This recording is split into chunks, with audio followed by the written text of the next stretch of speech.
All right, welcome everyone to our session on blended futures. Um, Learning from art, design, urban design, science fiction, and algorithms to renew foresight practices. Um, this is an unusual group of speakers in here and the audience.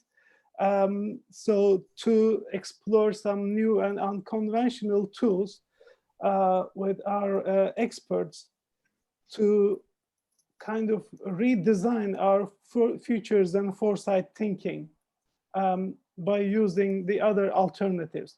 Most of my research, personally, I'm Ozcan Saritas, by the way.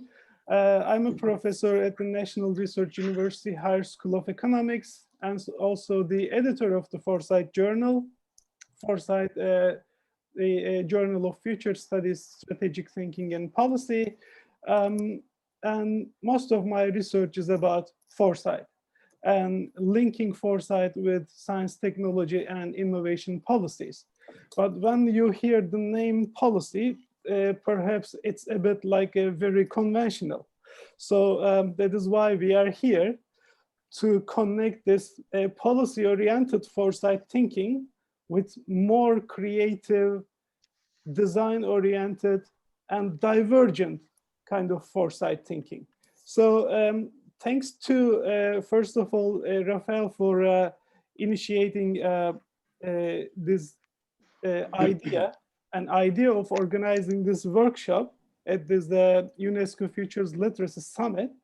And then Jean-Paul joined us. So we matured the idea and invited also our valuable speakers, including Dan Hill and Maggie Greyson and Masaru Yarime. So I'll very briefly introduce them right now from the beginning. So that we won't take too much time. We will also already know each other, so we can start our conversation. So I'm really looking forward to this session. I think it's gonna be a fun one. So first of all, I introduced myself, and then we have Raphae Bidault-Waddington. She is the founder of the LIID Future Lab. This is the future research platform at the crossroad of business, urban design, academia, digital humanities, and the arts. Since 2000, LIID designs and experiments future labs mixing weak signals and futures trend mapping, inspirational scenarios, and creative methods with in-depth theoretical and systemic research for companies, cities, universities, and cultural institutions in France and in many other countries. In the panel, she will zoom on the many bridges and inputs from the field of art, where she has an extended experience. And we have also Jean-Paul Pinto. Jean-Paul is a commercial engineer with 17 years of professional and teaching experience in marketing, planning, and prospective strategic management process. Is a professor of postgraduate and undergraduate universities in Ecuador and Colombia. He holds a master's degree in marketing from Capital One University in Toulouse, France, a master's degree in Gestion Science with a focus on perspective from CNM in Paris, France, and another master's degree in security and defense from the Institute of Higher National Studies of Ecuador. What a great mix of knowledge. We have also Dan Hill. Dan is the director of strategic design at Vinnova, the Swedish government's innovation agency, a designer and urbanist. Dan's previous leadership positions have produced innovative, influential projects and organizations ranging around built environment in Arup Futurists Catapult, and education and research in Fabricia, government and social innovation, Citra and Vinnova, and media, BBC and Monaco. Each one of these transformed positively by a holistic approach to multidisciplinary design and acute reading of everyday technologies and infrastructures. We have also Maggie. Maggie is a winner of the Next Generation Foresight Practitioner Special Award for North America. Congratulations, Maggie. She got the prize from the School of International Futures. Her mandate is to help people use the ambiguous nature of our times to play a meaningful part in the future. Robust research and creative risk-taking define her career as designer, futurist, and writer. Maggie has Master of Design and Strategic Foresight and Innovation from Ontario College of Art and Design University. I'm sure if I introduce you, I can tell a lot more, but I'm just brief. Here we have also Masaru Yarime. He has also kindly agreed to join our session. I'm grateful to him. He is joining from Hong Kong, and he said it's just after 9 o'clock there. Masaru is Associate Professor at the Division of Public Policy in the Hong Kong University of Science and Technology.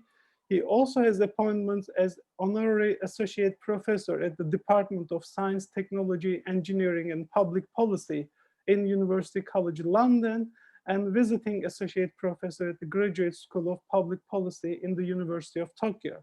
His research interests center around science, technology, and innovation policy for energy, environment, and sustainability, particularly exploring data-driven innovation, including AI, Internet of Things, and smart cities. So welcome, everyone.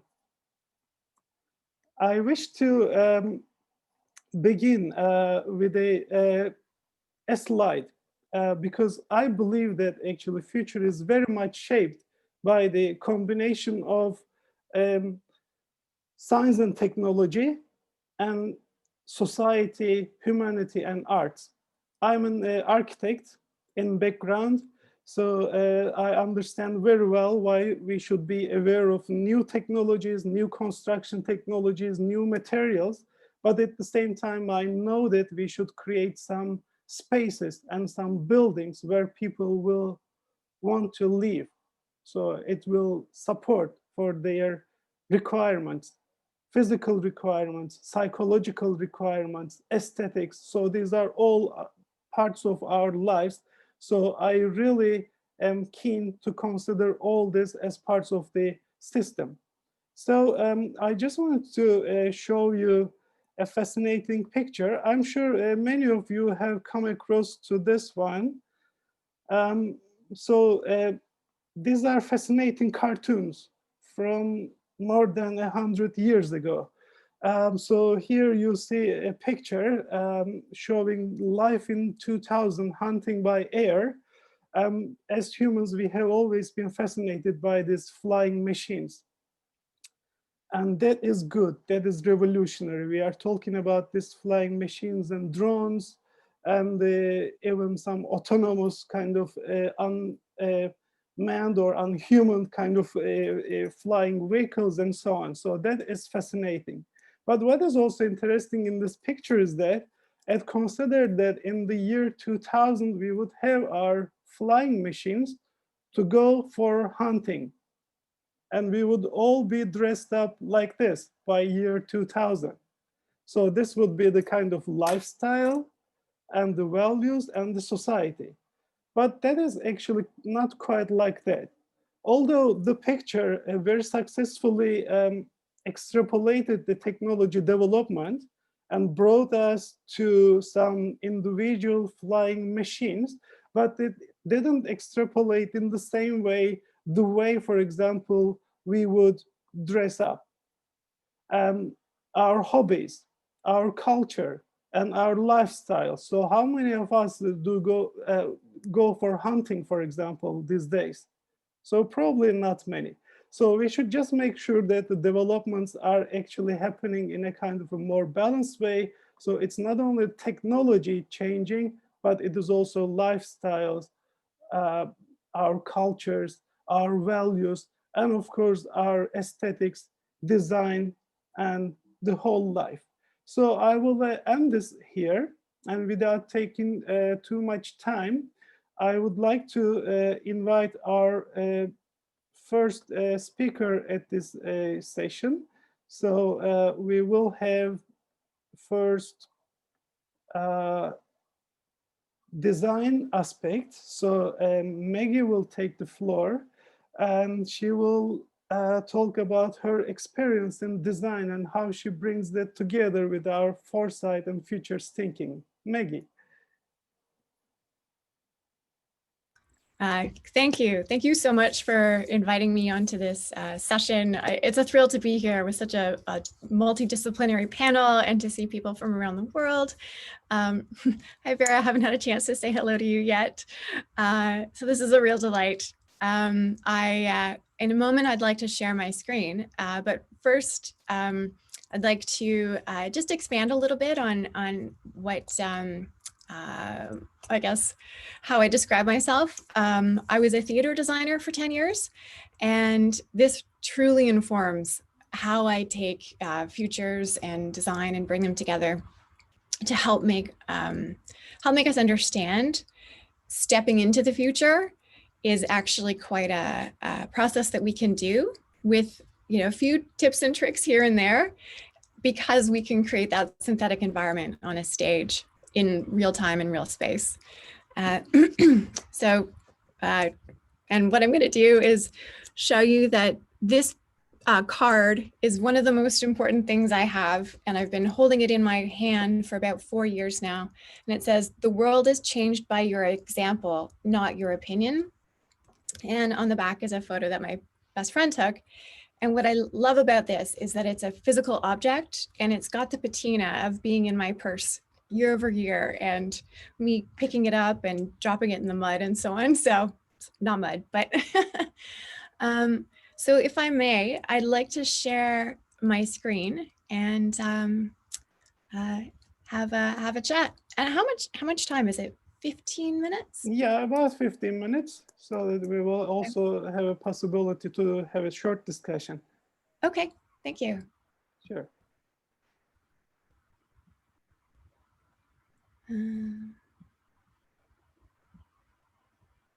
Here we go. And present. Can you see a full screen slide that says design? Yes. Excellent. Okay, we're all in the right spot then. Fantastic. Thank you. So design, the devil is in the details. And I hope that by the end of this little presentation, I'll win you over with that.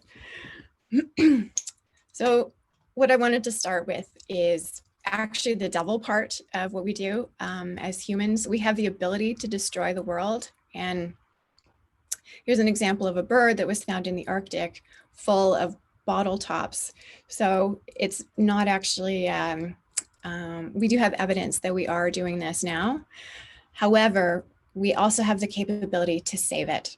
And I'd like to propose that what we're doing here by blending art and science and design and engineering, AI, urban planning, and science fiction actually help to create a space that builds futures literacy so that we can build the capacity in individuals to do just that. So today I'm going to talk about design in 4 different ways and how that might impact foresight and future studies and futures literacy. 1 as a noun, and that would be a product or a service. 2 as a verb. We have changed from design 50 years ago being an objet and something that is form and function to design, which has become a process and methods that people are using to help to make sense of things that are very complex today. Then for the sake of futures literacy, I'm going to talk about design as an input to your work and also as an output to your work, and whether that's your participant, a practitioner, or someone who thinks about the future. These are all important elements. So there's a long list of challenges with foresight and futures thinking. Futures literacy is very difficult to nail in one shot. So I'm just going to start with some of the challenges that we have. I'm not going to go through all of them, but I'll start with number 67, which is we have a lack of memory, and it's a lack of memory of the past and of the future. This is biologically by design. If we remembered every single moment of our life from day 1 to day 100, we wouldn't be able to actually function on each day. There'd be too much information coming in to process the learning and unlearning. So it's a benefit, actually, that we don't have a memory of the past. Otherwise, we may not try things that we would like to do in the future. This is also a great opportunity because we can design the future by actually turning up what kind of memories we make now and seed them into the future. And I'll expand a little bit more on that. Dr. Donna Addis, who's the head of the Memory Lab in Toronto and New Zealand as well, she actually has been doing research for a number of years to figure out that if pre-creation of a memory, so building up the muscle memory, just like an athlete building up the memory of writing something ahead of time, actually really helps to seed it in when that moment comes to be. So this is something that we need to keep in mind when we're thinking about how we might design for the future. Challenge number 2 is, or challenge number 215 actually, is the future is blurry. So that's kind of falls on top of us not being able to imagine the future with the clarity of yesterday and, again, the biology of it. We tend to make generalizations, and I have some tips and tricks on how we might get past that so that we can get tactile and make relationships with things that aren't there now. This woman is Sophia. She's the first citizen of Saudi Arabia, non-human. And right now it may seem shocking to us, some of us, or maybe none of us in this room.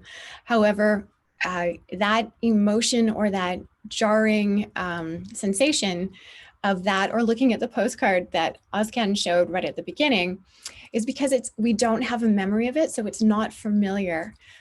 However, if we create a future memory of it, we might have to create all of the systems, all of the narrative, all of the politics and robotics and science in order to understand that we might, as humans, accept this type of non-human as a citizen in every country on the planet. Number 301, the future is menacing. One of the problems that we have, again, in envisioning the future when we don't have a memory of it, it seems to be blurry, is that, again, biologically, we go to things that are menacing, scary. They try to keep us alive. And so we tend to see a lot of those images. And Jean-Paul, I'm looking at you because there'll be some images like this in your presentation, I'm assuming, that don't have the context of the day-to-day, tedium that we have. So this image, I personally find difficult to connect to as the healthcare of the future, which is where the image was lifted from. And not finally, but number 456, the future is unknowable. We have not seen it. If we are going to consider Western foresight practice, which is linear thinking, we have not seen exactly it because we don't have evidence that it exists. So what we are tending to do when we think about the future is a continuous trajectory of where we are now. And that's where you get bullseyes. Let's try to get that utopia right on the nose, and this tremendous fear in case we don't, if we don't see the spaces in between. So personally, I'm a visual and kinesthetic learner. So the idea of actually thinking about all the dynamics around an archer, the bow, the arrow, the wind speed, the physical ability of the sportsman, and practice. That is how I like to get into understanding the future better. So nouns, products, services. I'd like to show you first example. This is a Toronto city bike share project. On the left, you see someone who is very excited to be riding her bicycle in the holiday season in Toronto. She looks fabulous. On the right side, you see the reality of actually joyfully finding a bicycle alone after you've been walking for a long time in cold, blustery weather. And you find one bicycle attached to a docking station. This is the bike on the right is the reality of today. The 10,000 foot view of future scenarios that we tend to create and generalizations of continuous growth end up creating some, again, blurry images. We don't quite know what this picture is. So we're going to come down from 10,000 feet and realize that this is one of several mountains and mountains and mountains of bicycles in China. What had happened was businesses caught the idea of bike shares. They took off, but the infrastructures weren't able to hold onto this. So eventually, a lot of the bike share companies collapsed, but they left their bikes out into the out in the cities. So the cities have collected them, and this is not something that would have been on that preferred future path, and is an unintended consequence of not actually looking at all of the systems in behind. So this picture really hurts me. This picture makes me feel quite good. The European Parliament votes to end subsidies for bullfighting. Great, victory, beautiful colors. There is a sense of joy here over this celebration. However, this as a fact does not impact me in the way that this image does.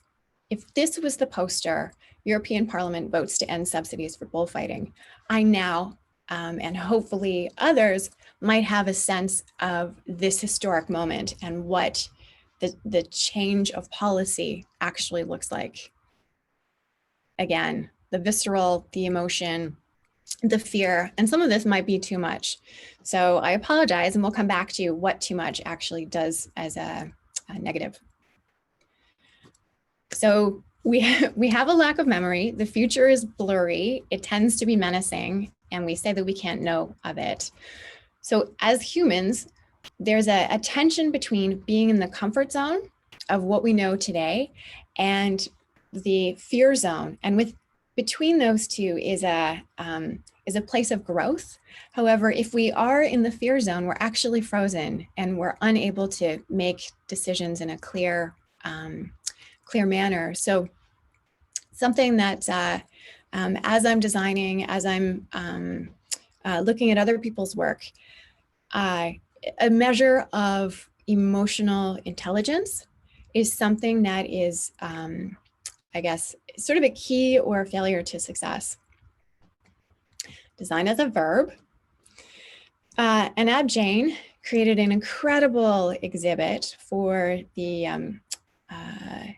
government of the United Emirates, and they were discussing the future of traffic and transport.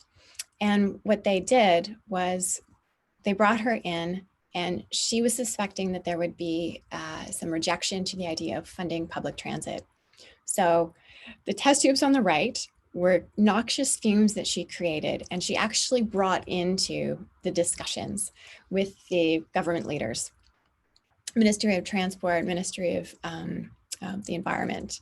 And because she had such a visceral reaction, gave them such a visceral reaction to what it would be like if they did not fund public transport, that they actually doubled down on investments that they were considering.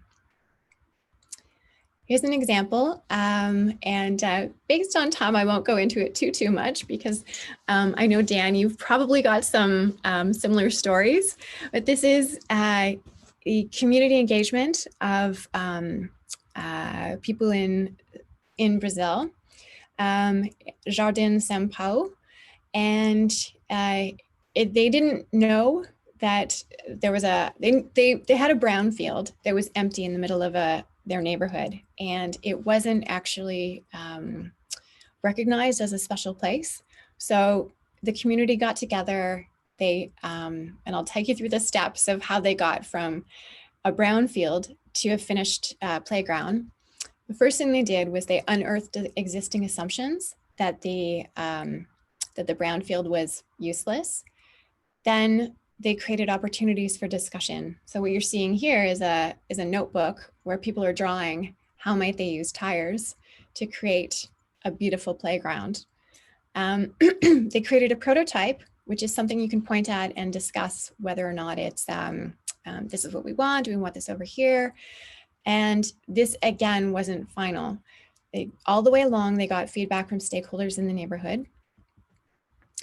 And finally, the stakeholders moved into action. The government noticed that this playground was there, and they didn't like that it was there, how it was built, and the way it was built. So they actually tore it down.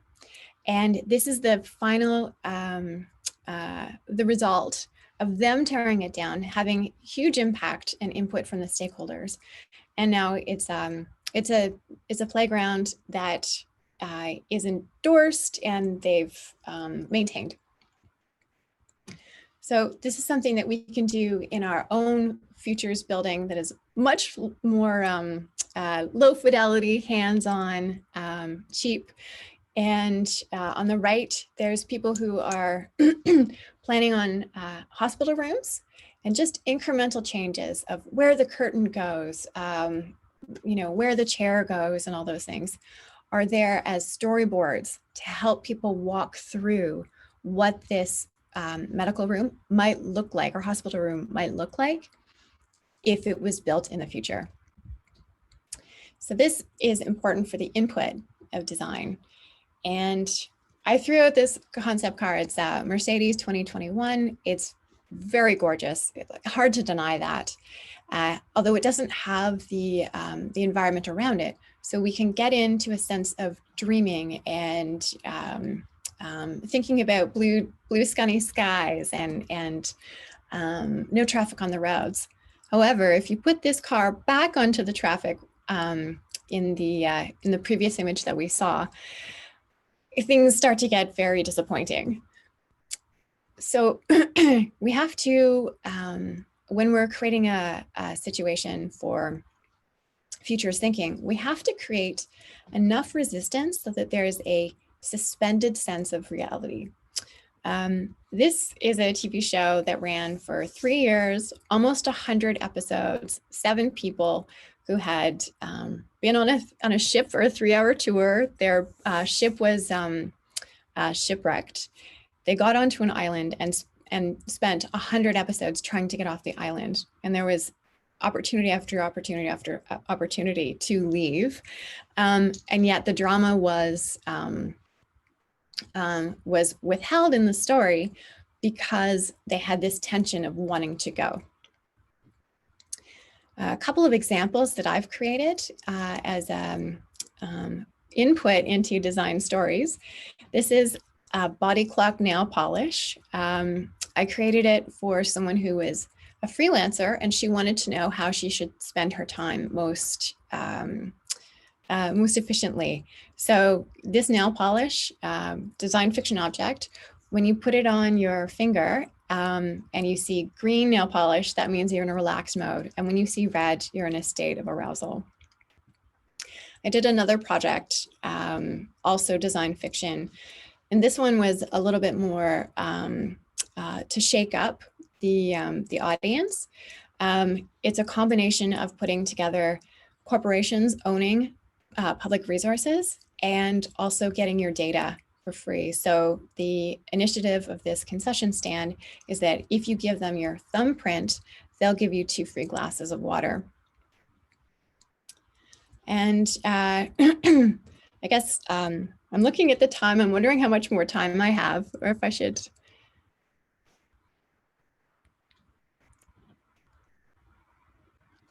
You may probably take another couple of minutes. Okay, great. Yeah.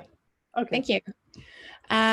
So this example is one of many where actually stepping into real life as a simulation, as an experience of the future, can really start to put those nitty-gritty details of the future into your understanding, and then therefore your planning. And the output of Design Futures, I want to recap basically all of the things that you've seen so far, which is the thinking about the future itself is blurry.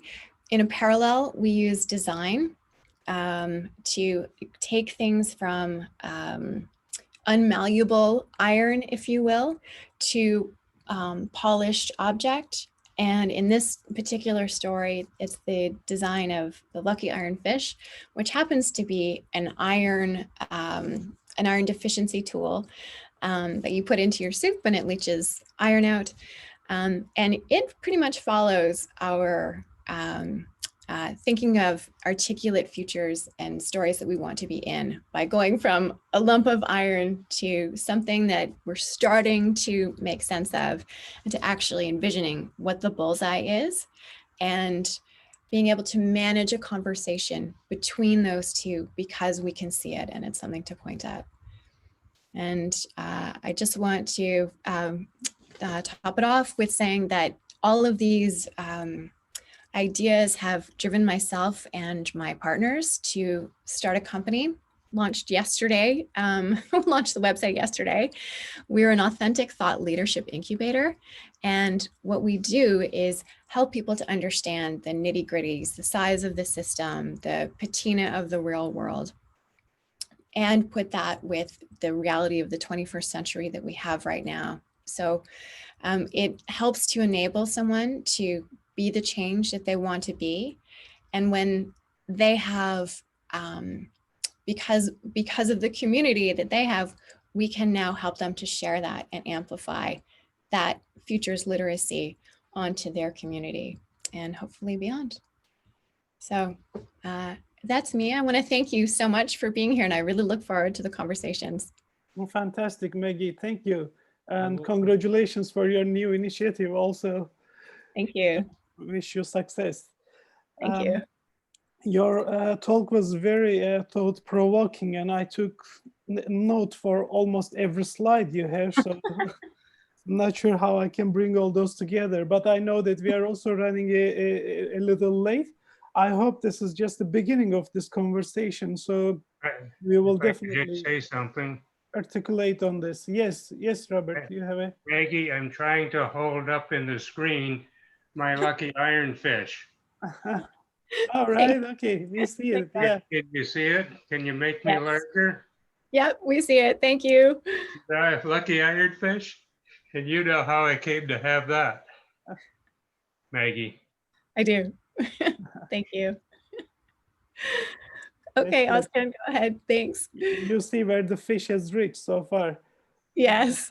We will all have one of them probably sometime in the near future. So, okay, I think keep my questions and comments for later.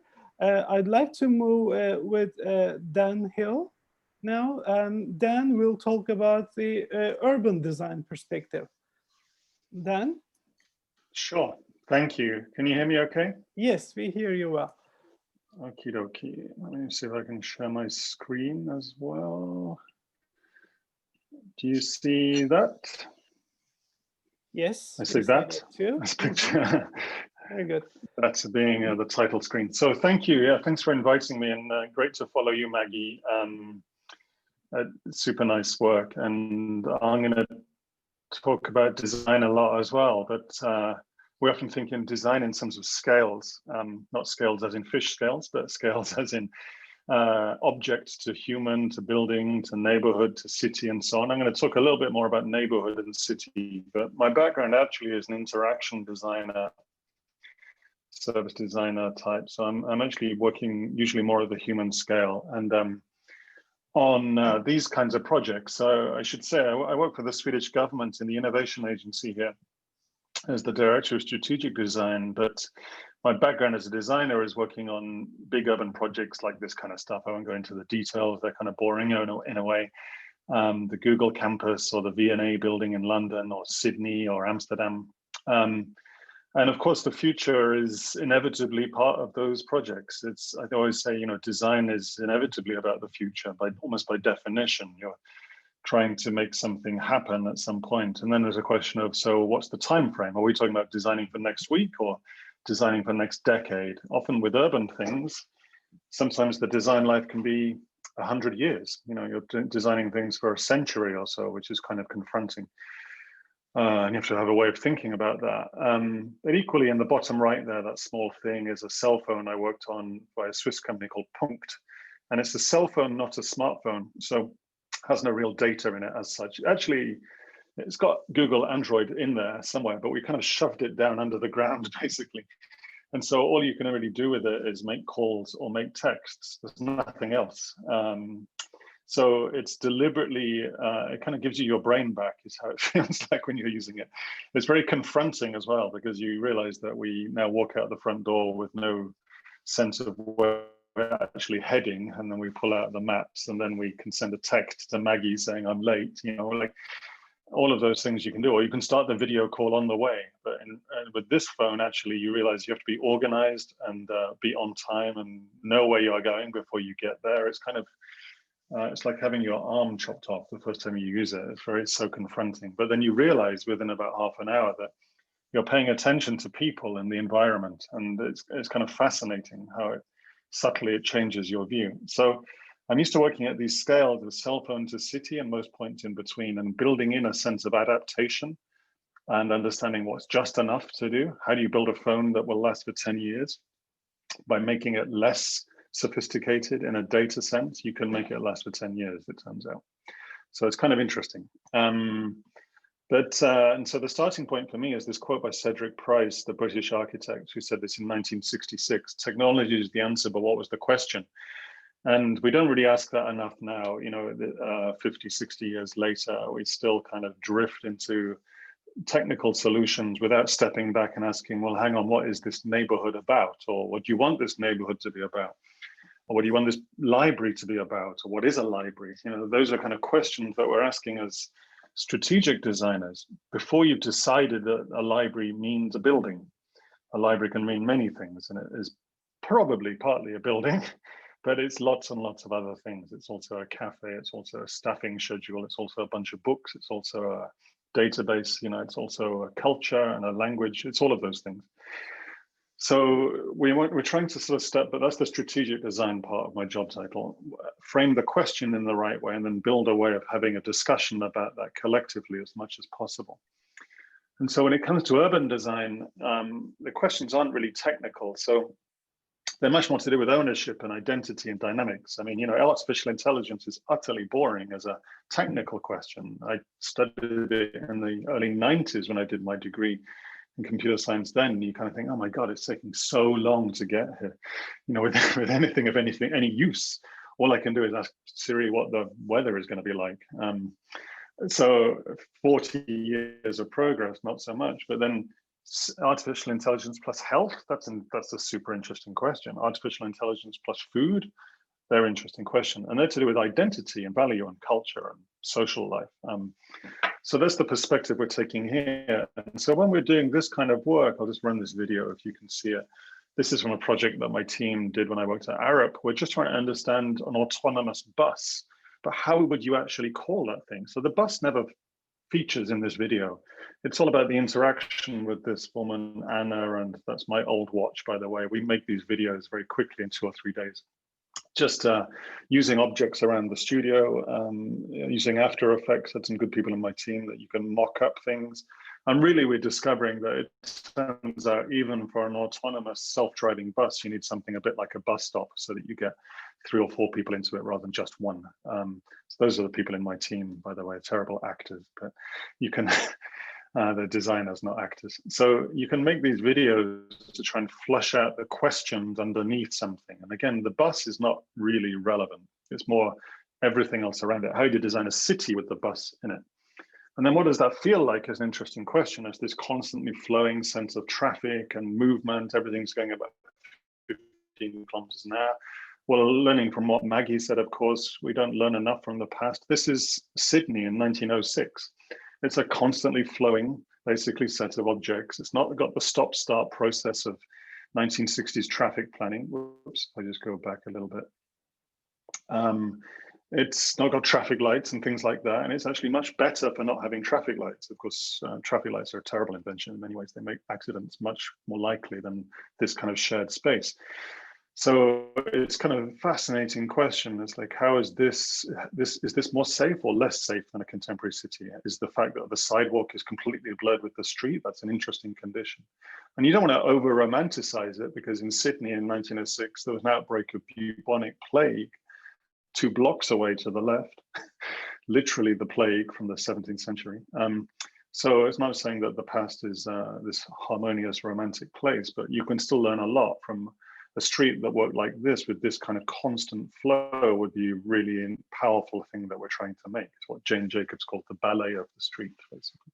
So when we're doing a project, we have to find a way of thinking about the future. So this is a real street in Melbourne. This is a real project I worked on.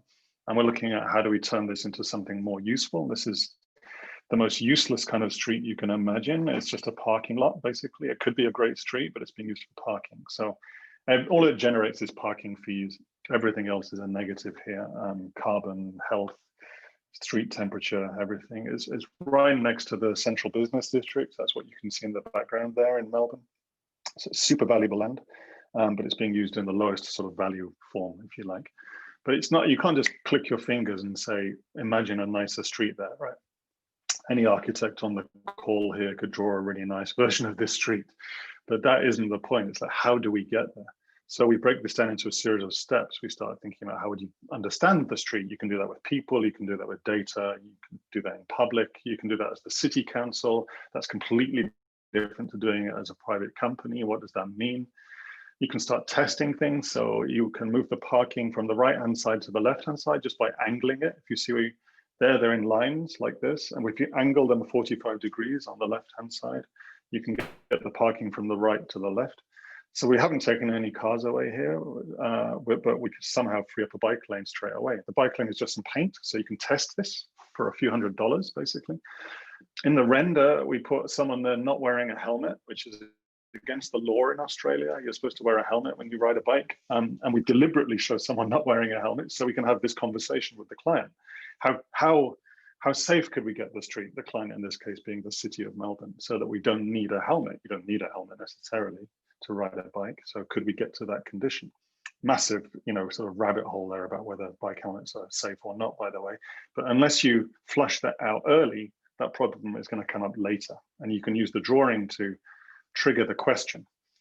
Autonomous shuttle on the left-hand side now. This begins to feel now more like a kind of mobility hub. You can begin to borrow some planting from this side and this side. This could take months or weeks or years. We don't know, because it depends how people react. And this is not something that urban planning is built for. Urban planning asks you to be super certain and say, this is going to take 2 years, and it's going to take this amount of money, and this is the amount of concrete you'll need, and so on. Here, we're trying to say this is iterative and adaptive and participative. We need to take the people with us, and we break it into a series of steps. If we do that well, it could take days, weeks to get to this point. If we do that badly, it'll take months, perhaps years. So then you can make this big move at the end, and you can still drive down the left-hand side, by the way, should you want to, but now you can kind of see it's a very different kind of space. And we can have a conversation about the value. The air is cleaner, the water is being soaked up by the stormwater is being soaked up by the greenery, which reduces maintenance costs. The people are healthier because they're walking and cycling. The social fabric increases, numerous outcomes there. The business rates are better, and so on and so on. You can have all of those things held there as outcomes, and that's the conversation you want with the community. Do you want your kids to be breathing clean air or dirty air? You choose, right? So put that out there as an outcome, and then we can talk about technically how you get there. But you can't just jump from this to this, because if I do that, these people will try and kill me if I take that car parking away. That's like a universal human right in Australia, apparently. So you have to break it into a series of steps and wiggle your way towards the future. So this is what sort of an adaptive process looks like. It's not planning.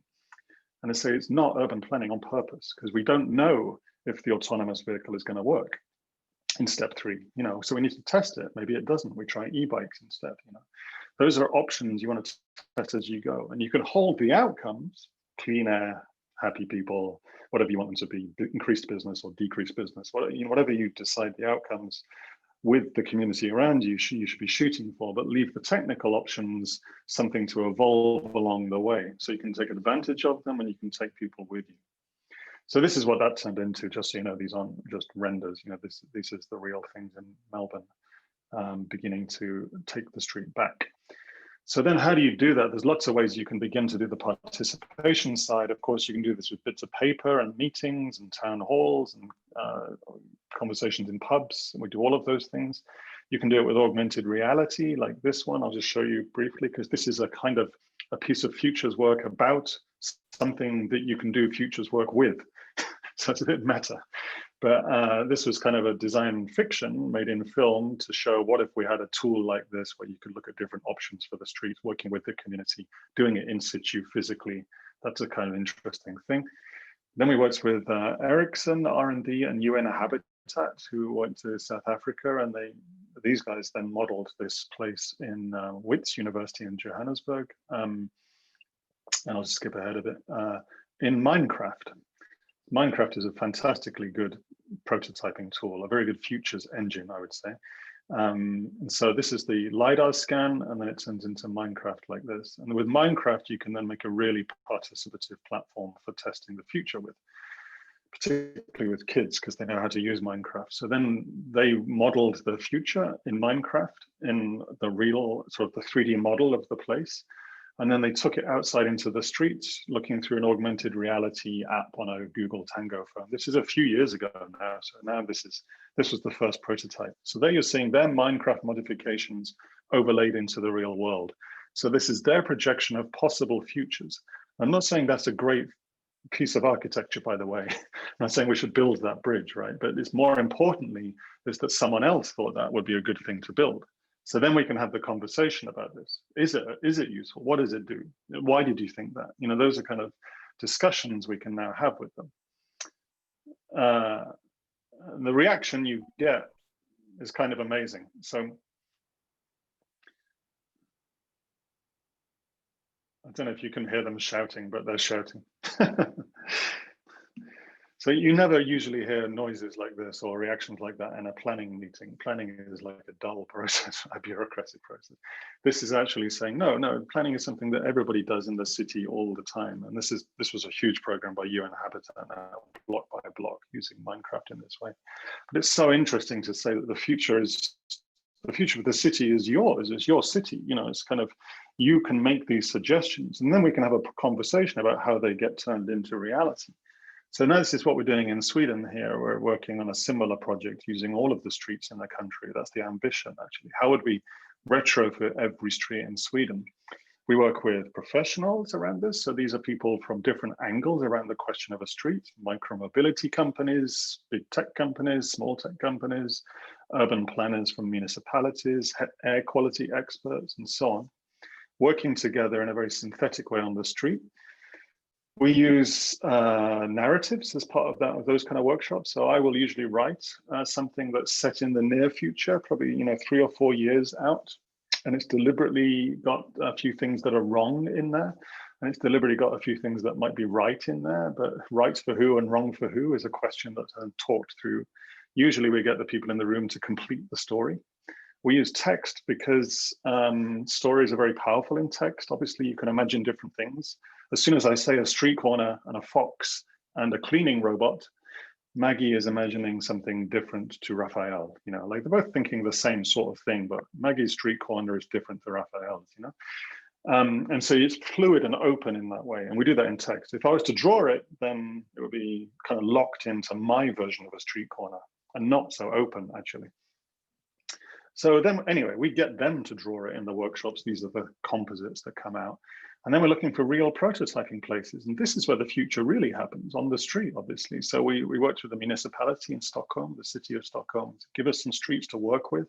They're more than happy to test these kind of things. This project was called Framtidsgator, which in Swedish means future streets.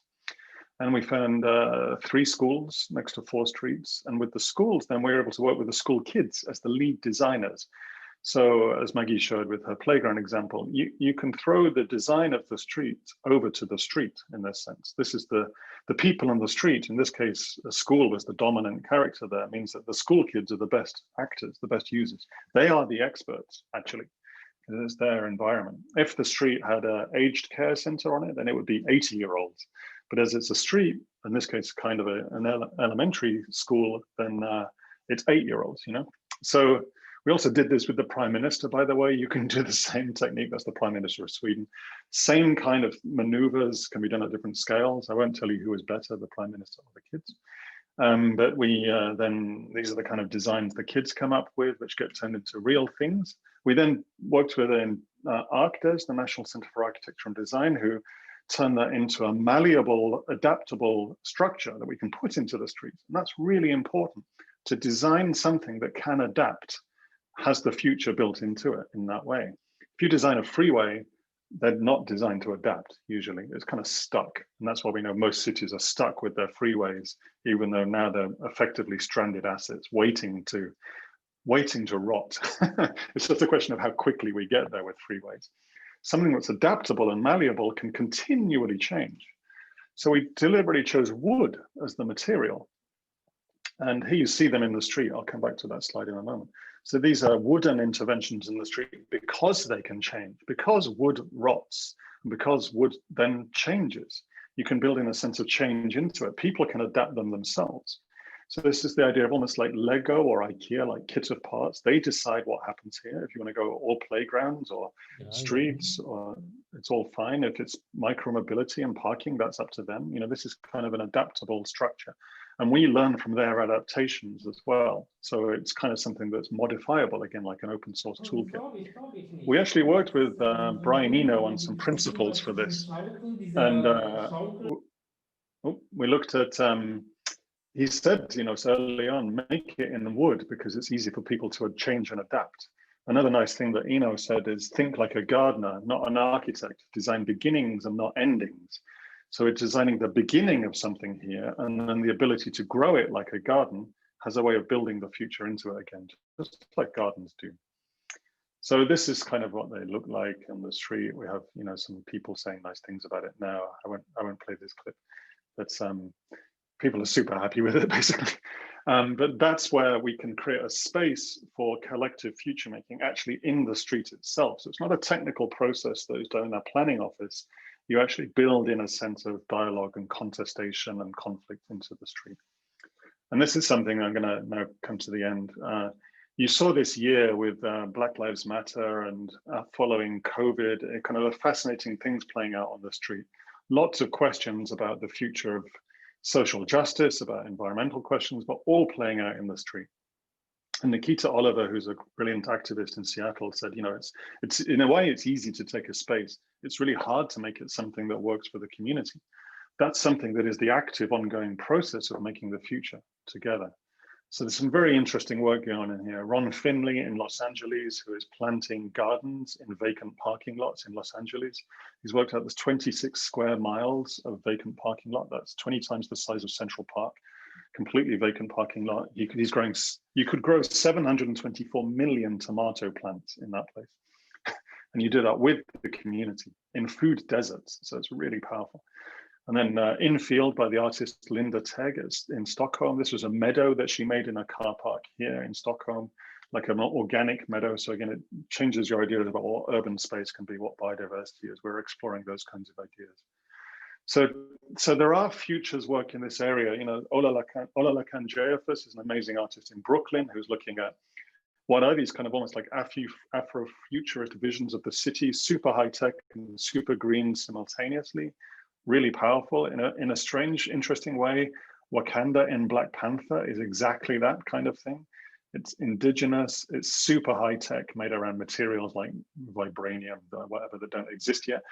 But fascinatingly as well, there are no cars in Wakanda. You know, it's all public transport. So it's a really fantastic, sustainable urban design vision in the middle of what's a Hollywood blockbuster. So there's lots of interesting cues around it. And then at the same time, of course, you see in reality, like places like Tokyo, the biggest mega city in the world, but actually very, very small in terms of its everyday reality, and an ability for people to take spaces. Because there's no on-street parking in Tokyo, people use the street to test with themselves, and it's built around a civic understanding that the street is a place for playing things out, which is kind of fascinating. It's probably not what you think when you think Tokyo again, but this is the reality of it. So this is my closing slides now. The last picture I'll show you from the Stockholm stuff we're doing is this adaptation and adoption by the city. And I love this picture because this is the stuff that we made, but this is then a family or a series of families, I can't really tell, in the background having a picnic there.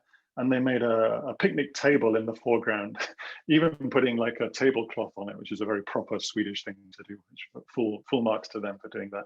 But this, I had no idea that people would put a tablecloth on this or use it as a table like this. But this is what happens. If you make a space that people are part of, that they think they can adapt, interesting things happen.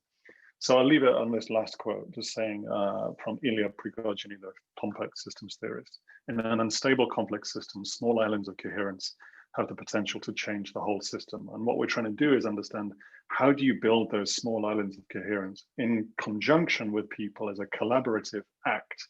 And that's the place to put the question of what the future of the city is. Thank you very much. I'll leave it there. Dan, that was a fantastic talk. Thank you very much. Pleasure. Thank you. Yeah, truly enjoyed it. And there are a lot of possibilities on how we can visualize, model, prototype, and experience the future. I think this is what we are lacking now in most of the foresight studies, and you have really opened my mind and, you know, full of thoughts and different ideas. So I want to talk a lot more on this, elaborate, but we will come back to that. We are almost about one presentation behind now, so that's why I'm now moving to Jean-Paul. And Jean-Paul will bring the science fiction aspect of the discussion. So Jean-Paul, the screen is yours. Okay, perfect, great. Thanks, Ozcan. I will share my screen so you can see whatever I have to present. It's always difficult to present after those great presentations from Dan and Maggie, but I will try to do my best. Are you seeing my screen? I see your screen, yes. Okay, perfect. So I will share with you some thoughts about a potential articulation between science fiction and foresight. I'm a consultant and professor in the imagination and materialization of the future.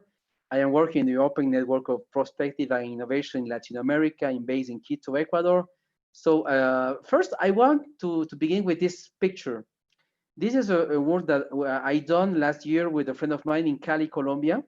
I wrote some short science fiction stories, and then Darío make all the designs. And that's the way we imagine life in 2050. Maybe there will be too much nature, a great desert, a lot of steel in the cities, and this relationship between this cyber and a robot. Maybe that could be the future. So it's interesting because it's the hybridization between science fiction, because I wrote the short stories, and then this colleague make all the drawings. That was an amazing experience. If you want more details, you can go to my paper that I published in Ozcan Journal in Foresight in the month of June, because we are talking about the new area, a new era of strategic foresight. What I'm talking about is that we have to articulate foresight with other fields, because there are some problems inside the field. So in this case, I chose to articulate with science fiction. I did the same thing with design, but after Raphae would do this work and Maggie done this amazing work. In my research, I found different problems in the strategic foresight area. First of all, I think that we have to work better on abstractions, because the future does not exist. So you have to make it more concrete. The other thing is that we are not so good at identifying risk, ruptures, and consequence. You have to be better in this way too. And we have to strengthen the capacity of building capacities. The famous question of what if? And I remember the famous book of Bertrand de Jouvenel, L'Art de la Conjecture. I'm not sure if it's a good idea to use probabilities in strategic foresight. That's a doubt that I have. And I think that we have to invest more time in creating more participative future studies. So I arrive in a point in my research where I have two possibilities. Or I will find the answers inside the discipline itself, or I can go and find the solutions in other disciplines. And in this case, I will show you that the answers could be in the science fiction field. In my paper, I found some key concepts about the strategic foresight. For example, conjectures, consequence analysis, disbelief, freedom, etc. And then some of these concepts are represented in the science fiction too. And I will show you which of them. First of all, we have to consider that science fiction is about stories, about narratives. And we are, like Burnham and Fink said, we are naturally, essentially storytellers. Since we were kids, our parents read to us a story for sleeping, for having fun. That's very natural for us. But this kind of stories has to be also, like Sadie said, emotionally resonant stories. And I remember the book of Nicolas Taleb, Fooled by Randomness, when he said to us that decisions are related with emotions. When we are going to take a decision, we have emotions. We can insert emotions, and you use emotions. So a great point about science fiction is that we can create stories, but emotional ones. And that will permit us to take decisions, to react about them, and to say, I have to do something. We have to react. We have to do something right now in the present. And like Gendron and Odette said, we are not looking for a likely future, the most likely future, but escape lines, ligne de fuite in French, and to work on ruptures. And that's what strategic foresight do all the time. We are working on escape lines, on ruptures, on discontinuity. That's the work of foresight studies. So like Rompala said, we are working in science fiction on alerting, on criticism, problematization. It's a thought experiment. We are working on effects, on consequence. So as you can say, the fields of working of science fiction and strategic foresight are very similar. We are working in the same subjects, in the same problems. We are working in the what-if question, in consequence, instrumental of political and philosophical reflection. So as we are seeing, there are a lot of similarities between the two fields. Always will say that it's a true laboratory about consequence to prevent, to alert, to prevent the worst scenario to happen. So as you can see, we are working in the same thing. In science fiction, we create dystopian situations to avoid them. And in strategic foresight, we create the worst case scenario to avoid that. It's the same. So we seek, like Brandt said, we seek to alert humanity, to analyze consequence, prevent the worst from happening, like said Hook. So each time that I was researching about science fiction, I found that we were talking about strategic foresight too, because they were working in the same preoccupation, in the same ways. So like I said, Calvez' laboratory of ideas pushes to extreme because we are in science fiction, we use dystopian situation, utopian situation, we include over there abuse, errors, accidents, catastrophes. But like Minvier, Watson said, we're not just looking that people get afraid, frightened about the dystopian situation, but we want that people can react and must react. Each time in my work, when I am creating a dystopian narrative, I want that people react. They could say, it's impossible to arrive over there. I don't want that. I have to do something right now. And you have to create some actions, strategies to leave that kind of situation in the future. So that's very important. So like the Juvenal said in Futurible, the most important thing here is that each one of us have to take in account his own responsibilities, because the great problem of the future is that we are so selfish that we don't get in account our own responsibilities for the future, for the people that will arrive later than us. That's a big problem. And there's an idea about my work here where it says that we can go from the worst dystopia to the best, the utopia. In my work, I do that. First, I wrote a dystopian narrative for the companies that I work, and then they read the story. They read the story, and they said, okay, that's terrible. We don't want to arrive to that kind of a scenario. So what we can do? And they make a list of actions to leave the dystopian situation. And after, they build another narrative, a good one, a positive one, utopian situation, and that will conduct us to the strategic plan. So it's like a transtopia. We begin with a dystopian situation, we identify actions, and then we finish with a positive narrative, with utopian narrative about the future of the company. So Lacroix, Rumpala would say that it's a political laboratory when we can experiment without taking any risk, explore breakups. Rumpala will say it's a piece of potential futures, alternative possibilities, other worlds, possible trajectories. So as we can say, the words, the concepts are similar, are the same.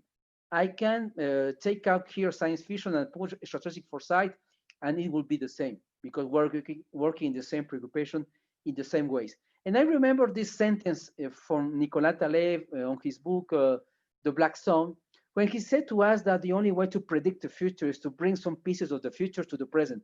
That obviously is impossible, but we can do it with science fiction, because each time that we are writing science fiction, we are bringing some elements of the future to the present. So the future is no longer a white page, because we have inside the page different elements of the future. And with design is better because after writing the science fiction narrative, we can make drones, prototypes, so we can materialize the future. So we have to use science fiction and design in a complementary way. We can't use it apart. They have to work all together. That would be my suggestion. So science fiction permit us a better elaboration of conjectures, a reflection on consequence. We have emotions, alerts. We can make questions. It's a complete process of problematization. It's a risk-free experimentation lab. We can be more sensitive to risk and threats, and we can strengthen the capacity of conjecture. So as we can see, there are a lot of things that we do all the time in the strategic foresight that we can do in science fiction when we are creating narratives of science fiction. And like Maggie said before, all the time I work on dystopian situations. I suggest you to do that, to begin with a dystopian situation, and after to arrive to a utopian situation. And for that, I will suggest you two books. Jean-Pierre Dupuy, Pour un catastrophisme éclairé quand l'impossible est certain. I'm not sure if it is an English version. And the other one, a French writer too, Yannick Rumpala, or Le Décombre du Monde. Because these two authors explain you why it's so important to work on dystopian situation, on catastrophe. The only way to avoid a catastrophe is to consider that it is inevitable. If we think that it's possible, it is inevitable, we can avoid catastrophes. Okay, so that's the main message about these two books. So in the book of Rumpala, I found different things about the articulation between science fiction and foresight. We can put here in the title science fiction or strategic foresight, it will be the same, because we are working in out of determinism, better visibility of consequence, allow political events that are no longer political, agency, in French, puissance d'agir, collective reflection, options to change the future without surprises, emancipation, awakening, broadening of the field of possible, reservoir of imagination, diversify hypotheses, empowerment of faith on dystopias, because we want that people react, take actions. And finally, I will suggest some novels. It depends of the area you are working. If you're working on political decisions, maybe this novel will be interesting for you. News from Nowhere, Looking Backward, Utopia from Moore, because they have elements that are very important right now. The elements that we need today are in those novels of the 19th century, of the 16th century, because there are societies with more cooperation, no property, no money, more collaborative economy. If you're working in immortality of tourism, maybe San Junipero of Black Mirror could be a good inspiration. We have other for overpopulation. We have a stand on Zanzibar. We have deluge. Maybe what we need is to begin since zero. We have to rebuild our society in the future. Maybe that's the solution in front of the problems that we have. And I think that this book is very interesting. Ursula Le Guin, The Dispossessed, because in this book, the society has a frugal economy system. They only consume what they need. And I think that this novel right now is very important. Maybe in the future, we have to leave something about Philip K. Dick, Do Androids and Dream of Electric Ships, when almost all animals are artificial. That's what we want? I don't know. And maybe we have to transform ourselves in cyborgs, because the conditions outside will be very complicated. So human beings will not be able to continue to live. So we have to transform ourselves in cyborgs, in post-humans. Maybe humans will not exist in the future. And if you're working over technology, you can go and see Cory Doctorow down and out in the Magic Kingdom about the communist luxury. What will happen if the machines controls everything? And we can go to the pool, to have fun, to paint, to write. You don't have to work. But we have also a dystopian situation when the machines control everything. And from Metropolis, RUR, the Play Your Piano, when the machines get everything in control and they decide to eliminate the human beings. And you have Blade Runner, of course, about the question of post-humans in the future. If you're working over education, you can use Fahrenheit, the Ender's Game, about the use of video games in learning. You have dystopian situations in education when knowledge is forbidden. Brave New World, The Masters, where we have all the social areas that are forbidden because they are useless. So the only priority is given to STEAM. If you work on security, my first one will be Whitebeard of Black Mirror, an incredible alternative punishment for criminals. You have Fury Road, Violent Societies, you have Black Mirror 2, Shut Up and Dance, Hating the Nation, Elysium, where the robots are the police. And for pre-crime problems, obviously, we have a Minority Report from Steven Spielberg and Other Life. So there are a lot of science fiction novels. Obviously, there are others about hopes, utopias, and about thinking the impossible. And like Dan said, for example, Passive Age, where cars are not allowed, are forbidden. People have to walk, to use their bicycles, like in the Revolt of the Pedestrians. You have a Herland, a society where women are in charge. And there's a society only with women, no men allowed. There is a Hecotopia about the possibility of living in the small cities, in contact, more contact with the nature, instead of living in great in cities like today. And Les Écumeurs du Silence, a great science fiction novel about the possibility of that human beings can stay underground until the nature will be more healthy. So that's my question. Do we agree to stay at home 2, 3, 4 months a year to permit the nature be more healthy in the future? And the government will pay us 1,000 euros a month to stay at home? We will do that for the nature, for our planet, for saving our planet? I'm not sure. And you have the scientists' revolt. The scientists are angry because you have politicians that stole the money from the people. They only think in profit. So they say we have to make a revolution, and they create a revolution, and then they take the power. And that's why in the process that I am using in my work, I insert science fiction in one of the 4 steps of my process, in the second step. But science fiction is not enough, because I have to imagine the future, but I have to materialize the future too. And that's why I think that it's a good idea to insert design, speculative design and critical design too, in the 3rd step. And finally, obviously, we have to arrive to the strategy. So that's some thoughts about the articulation between science fiction and strategic foresight. And I open to questions and comments at the end. Thank you, Ozcan. Jean-Paul, this was great. Thank you very much. I'm really fascinated to see how you integrate science fiction into strategic foresight processes, and how you make use of utopias and dystopias to give hopes or fears to the ones who need some strategy for the future. I'm also fascinated by the reading list you provided. So we are just getting closer to Christmas holidays. I think I was thinking which one I should start with. I will send you some of them, okay? I will send you my favorites Right. so that you can read it. Okay, that's fantastic, Jean-Paul. We will come back to science fiction. Now, I want to move on with Raphael. Raphael will talk about I just the want art. to say Yes, goodbye. yes, Goodbye. yes, Robert. You are leaving now. Okay. Yes, I need to leave. Thanks for joining. Hope to see You're you welcome. again. Yeah, bye.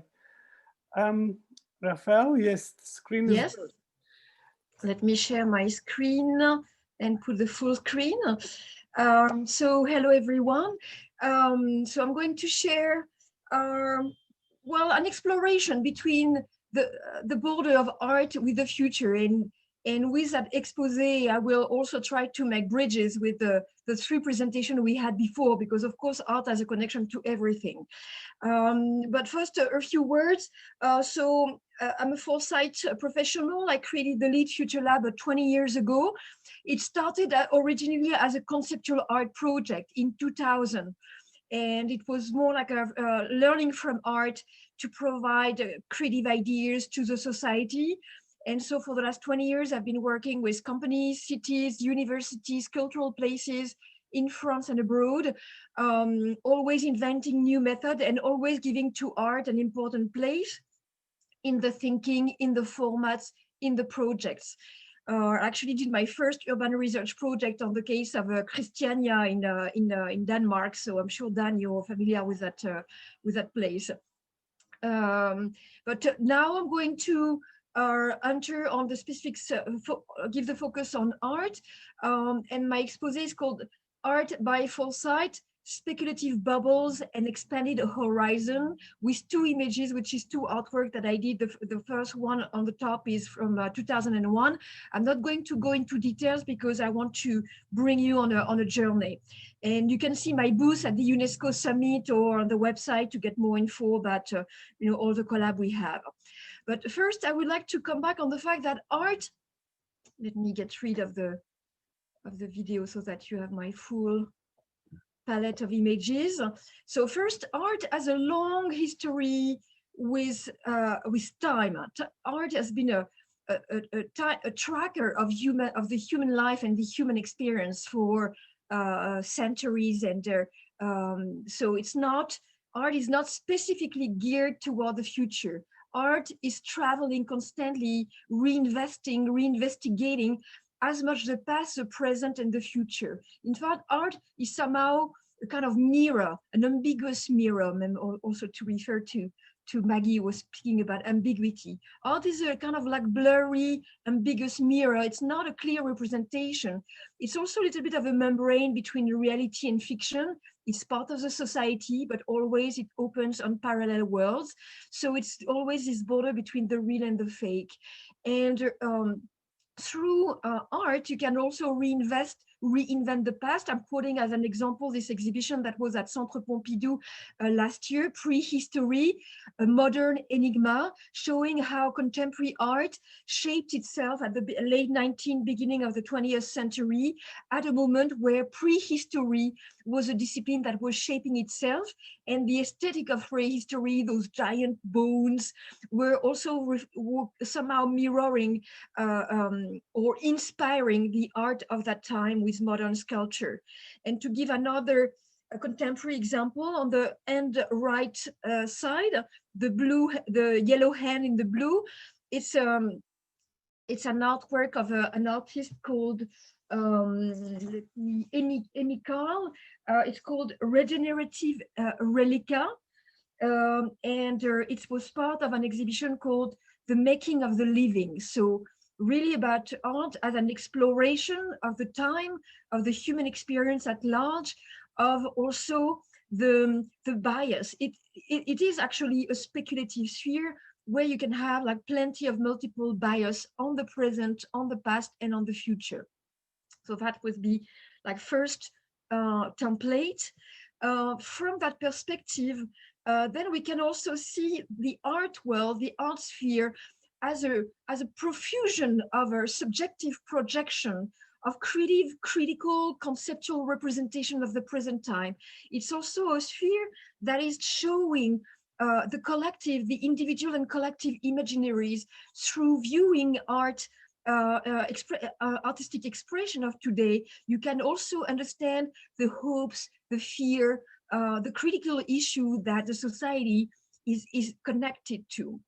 So it's a little bit of it's a way of seeing art as a laboratory, not so much of like the form and the use, but the form and the content, the critical issue that through art that can be addressed. And through that lens, you can find the key questions that are addressed in Foresight, such as the identity crisis, migration, climate change, augmented reality, artificial intelligence. And what is interesting with artistic expression, which is not just creative expression, it's also this artistic criticality that is interesting, is that you will be always looking at the negative and the positive at the same time. It's always a little bit of a dual representation. And so that's why it's interesting also to think with art images, to explore what are their potential, what do they really mean in terms of societal imaginaries and representation.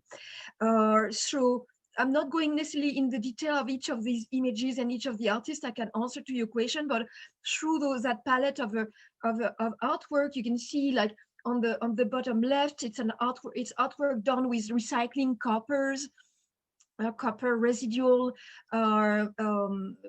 artificial intelligence creative process, how artists are appropriating themselves those technologies. So it's a way of seeing the art world as a kind of laboratory of and of subjective projection. So it's like a what are like the perspective on the future from a present time.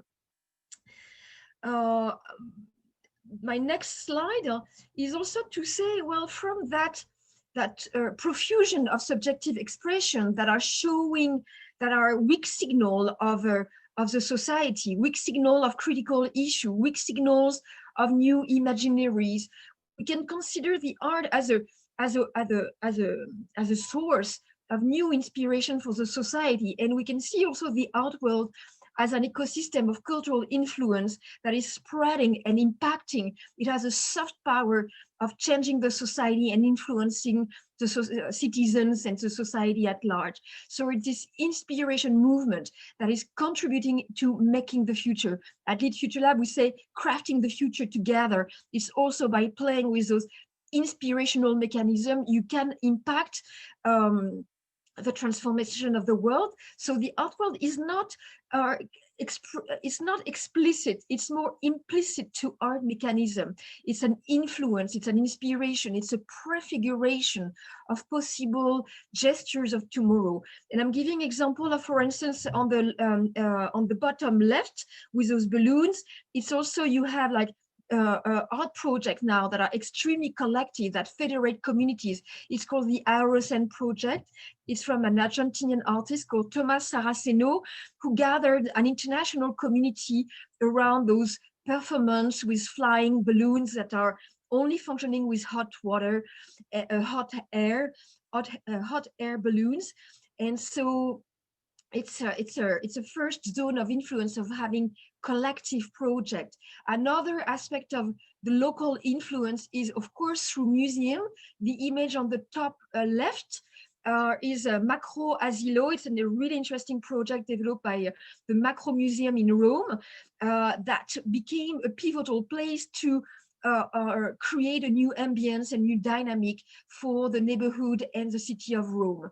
Another sphere of influence are on the bottom right. Those two images are from artists who became famous through Instagram.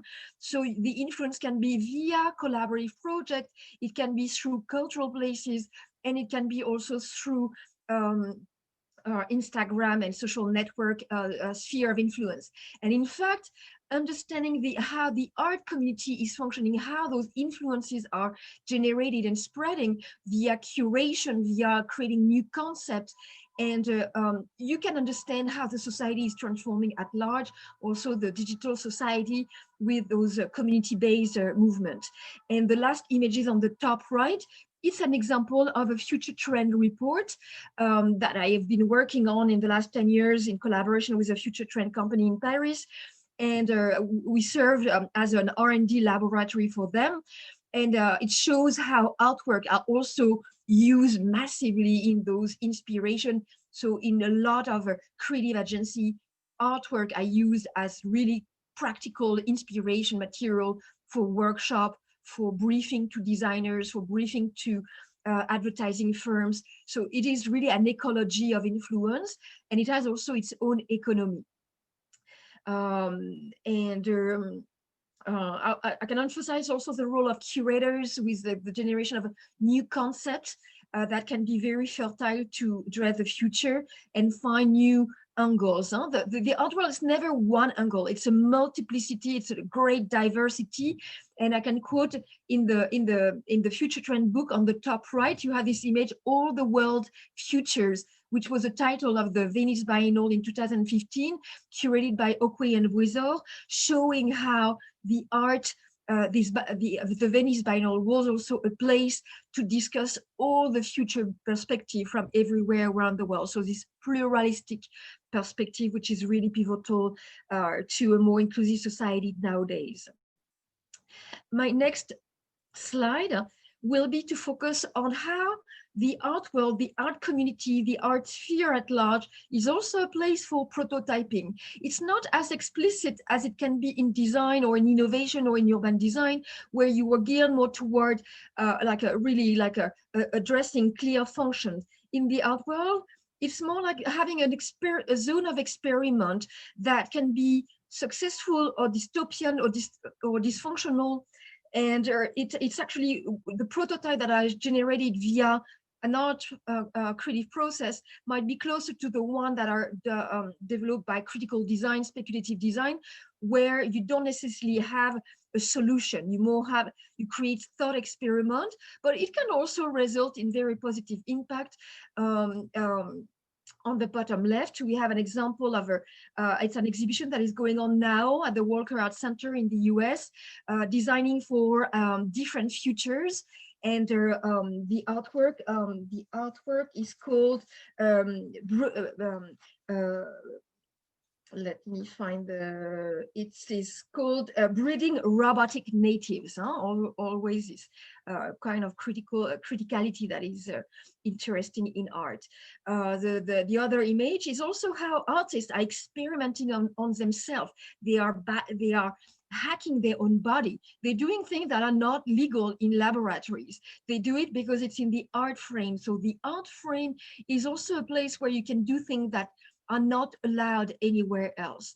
And this can have an impact also on the urban space. On the top left, I'm showing an example of Stefan Shanklong, who's done this giant installation in a neighborhood. The installation is there for 3 years.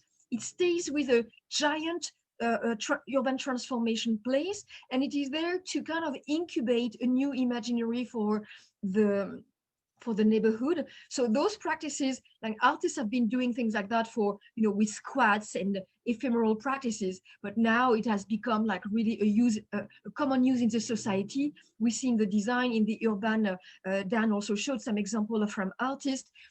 But artists were there like already, like I was speaking about Christiania, like those artistic experiments were very pioneering in that sense of like prototyping, having zones of freestyle experiment, I would say. And now we also see in this, on that question of prototyping, we see like really sophisticated collaboration. On the top left, it's how Sony has an incubation for art collaboration. To use their technologies in a creative way, also to explore what is the aesthetic experience. On the bottom right, it's Autodesk, who has like an artist residency a little bit more in the maker's culture of like, you know, come and create whatever you want. Also, the art world is also, it used to be very separate from design, but I would say that nowadays there is a real affinity between the experimental arts and the design and urban design spheres. And almost my last slide, so that I can leave some time to my next the next speaker. We've been late.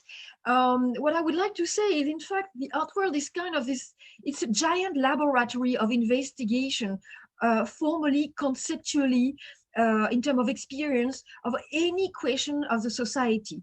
It starts from the body experience in the society to how do we define ourselves? How do we live on Earth? What is to be a human being? And I think nowadays there is a new frontier also, and this it's a way of making a bridge also with what Jean-Paul said in terms of science fiction. Through art projects, you can also explore ways of designing worlds, world building, not necessarily in the way that science fiction have been doing them, but more so with a reflection on what is fiction.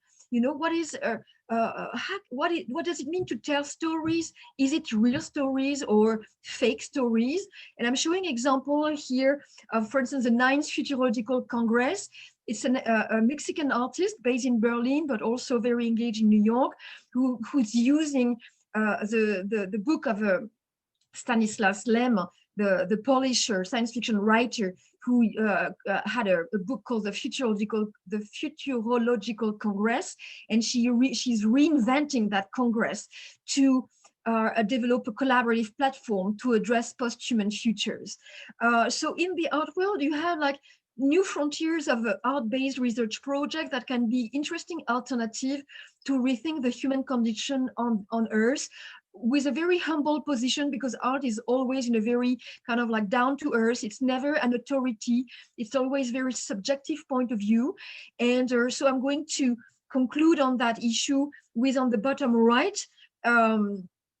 this diagram, just to make a link also of how, like, of critical tools that I designed in the LIID Future Lab.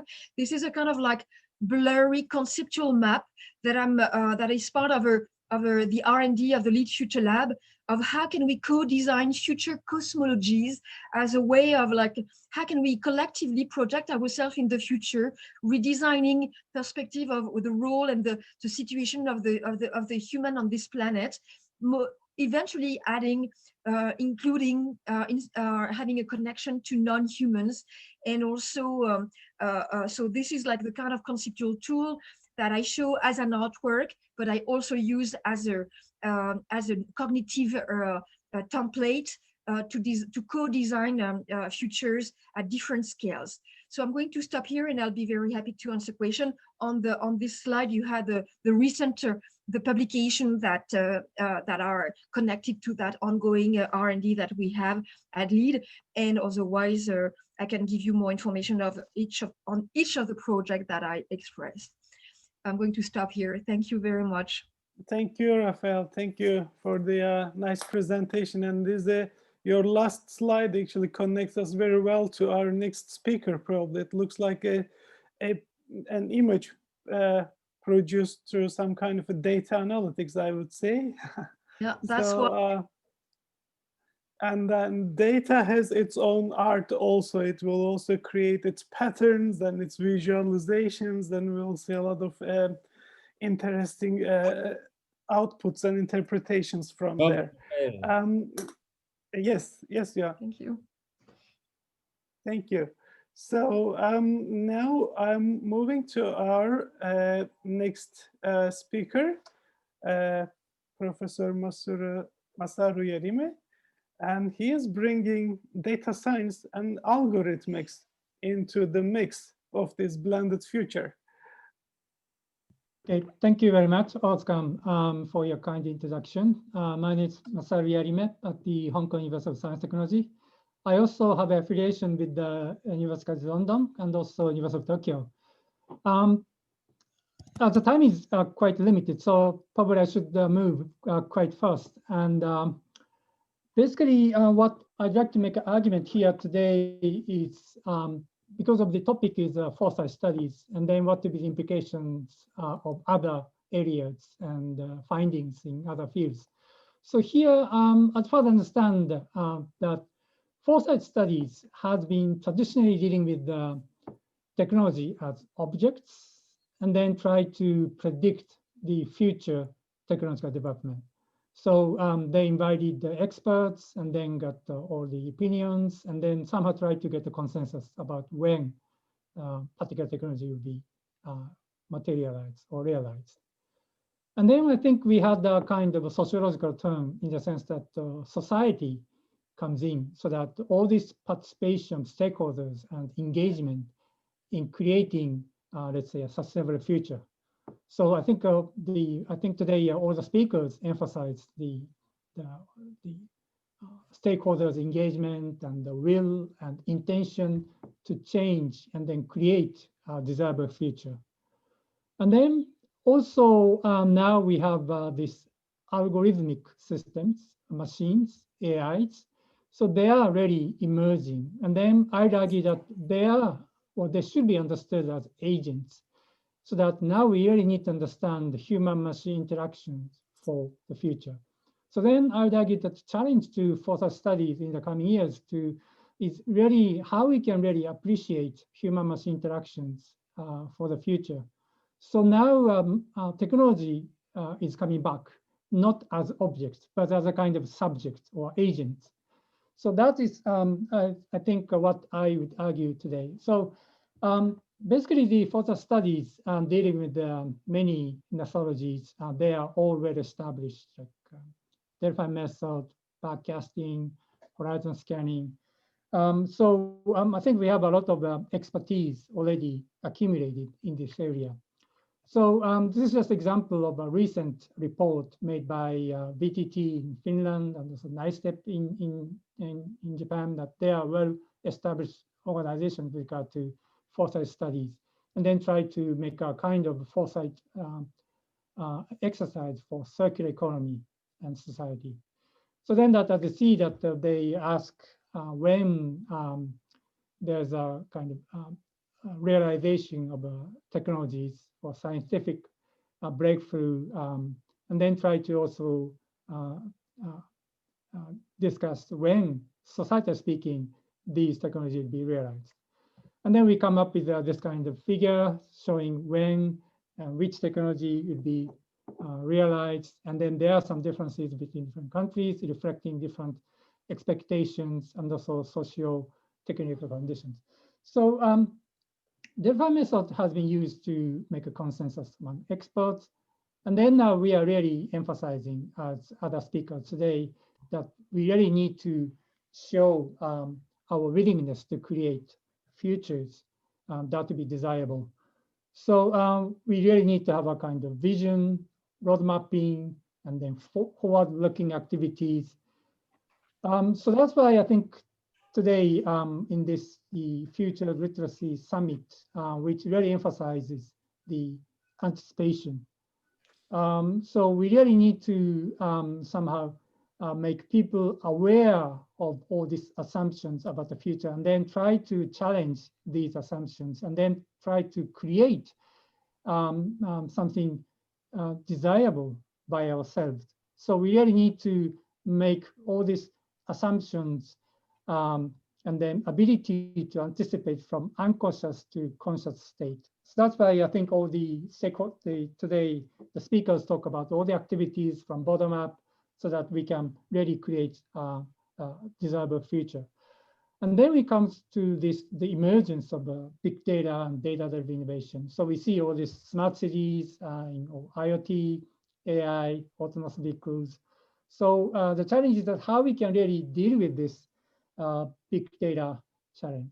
So here, as you can see, basically we have a lot of data coming from different sources, and then we have all this data analytics. Particularly, we have to deal with the artificial intelligence, especially machine learning or deep learning.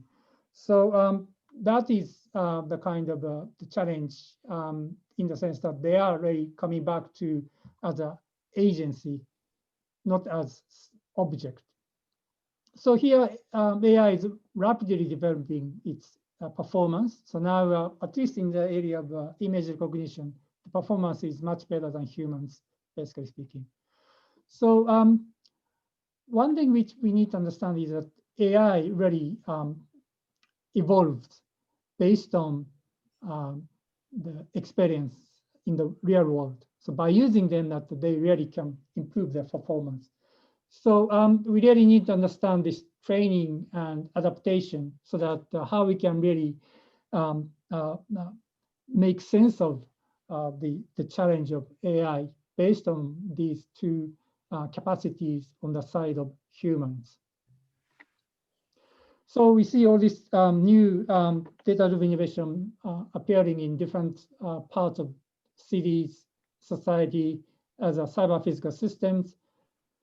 So what we are now dealing with this challenge as a policymaker, because now I'm working at the public policy division. So I'm now working with the student for PhD, and he's from Russia. And then we try to understand the digital twins for predicting the future, and then what are the challenges. So increasingly, digital twins are used for many objects, like machines, but also cities as a kind of complex socio-technical systems. So this is just an example of airports. So you can really see the actual situation with the real-time data. So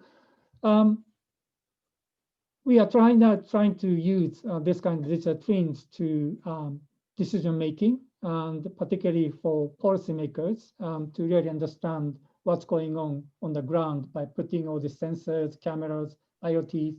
So one example is this virtual Singapore. Singapore has established a 3D model of the whole city, and then tried to use it as a kind of collaborative data platform with the stakeholders.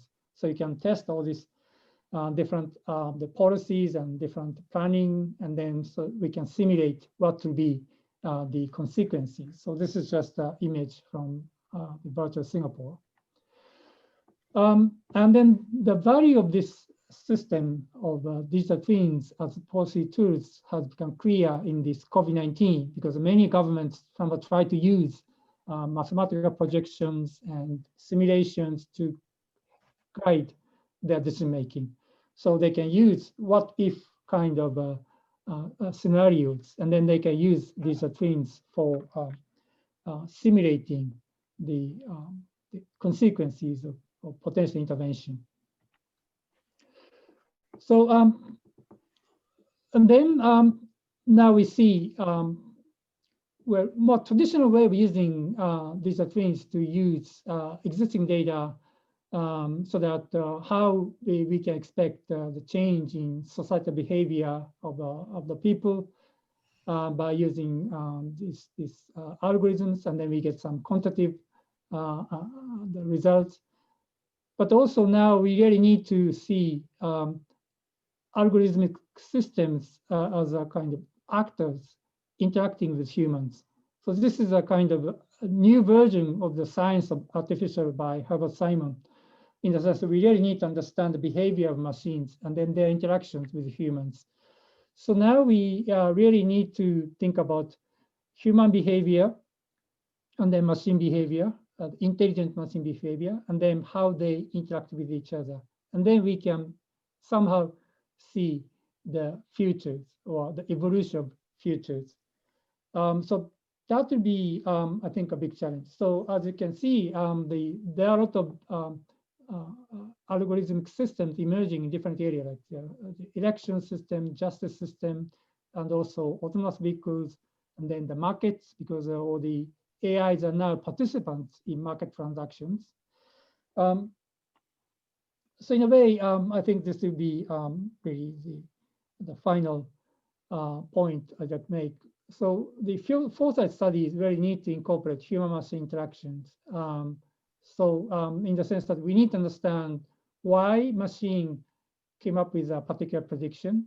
And that could be because of the biases in data, or maybe the rules of the game of the simulation, or because of the deep learning that really it's not really easy or possible to interpret how you got a particular result out of this deep learning system.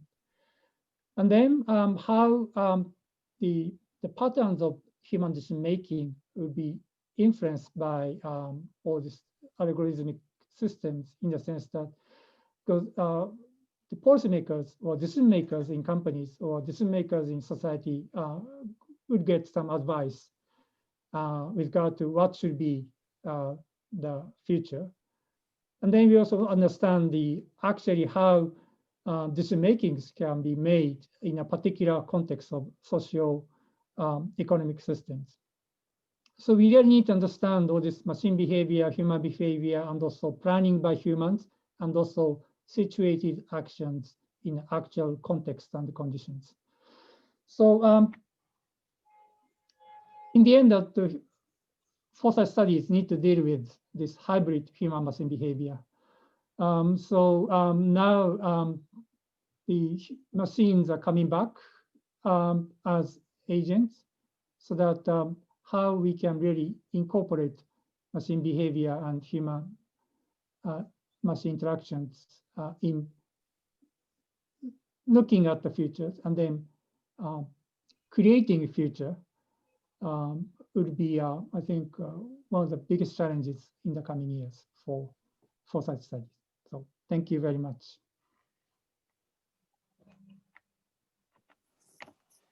Thank you, Masaru. This was also a very good contribution to this mix of discussions.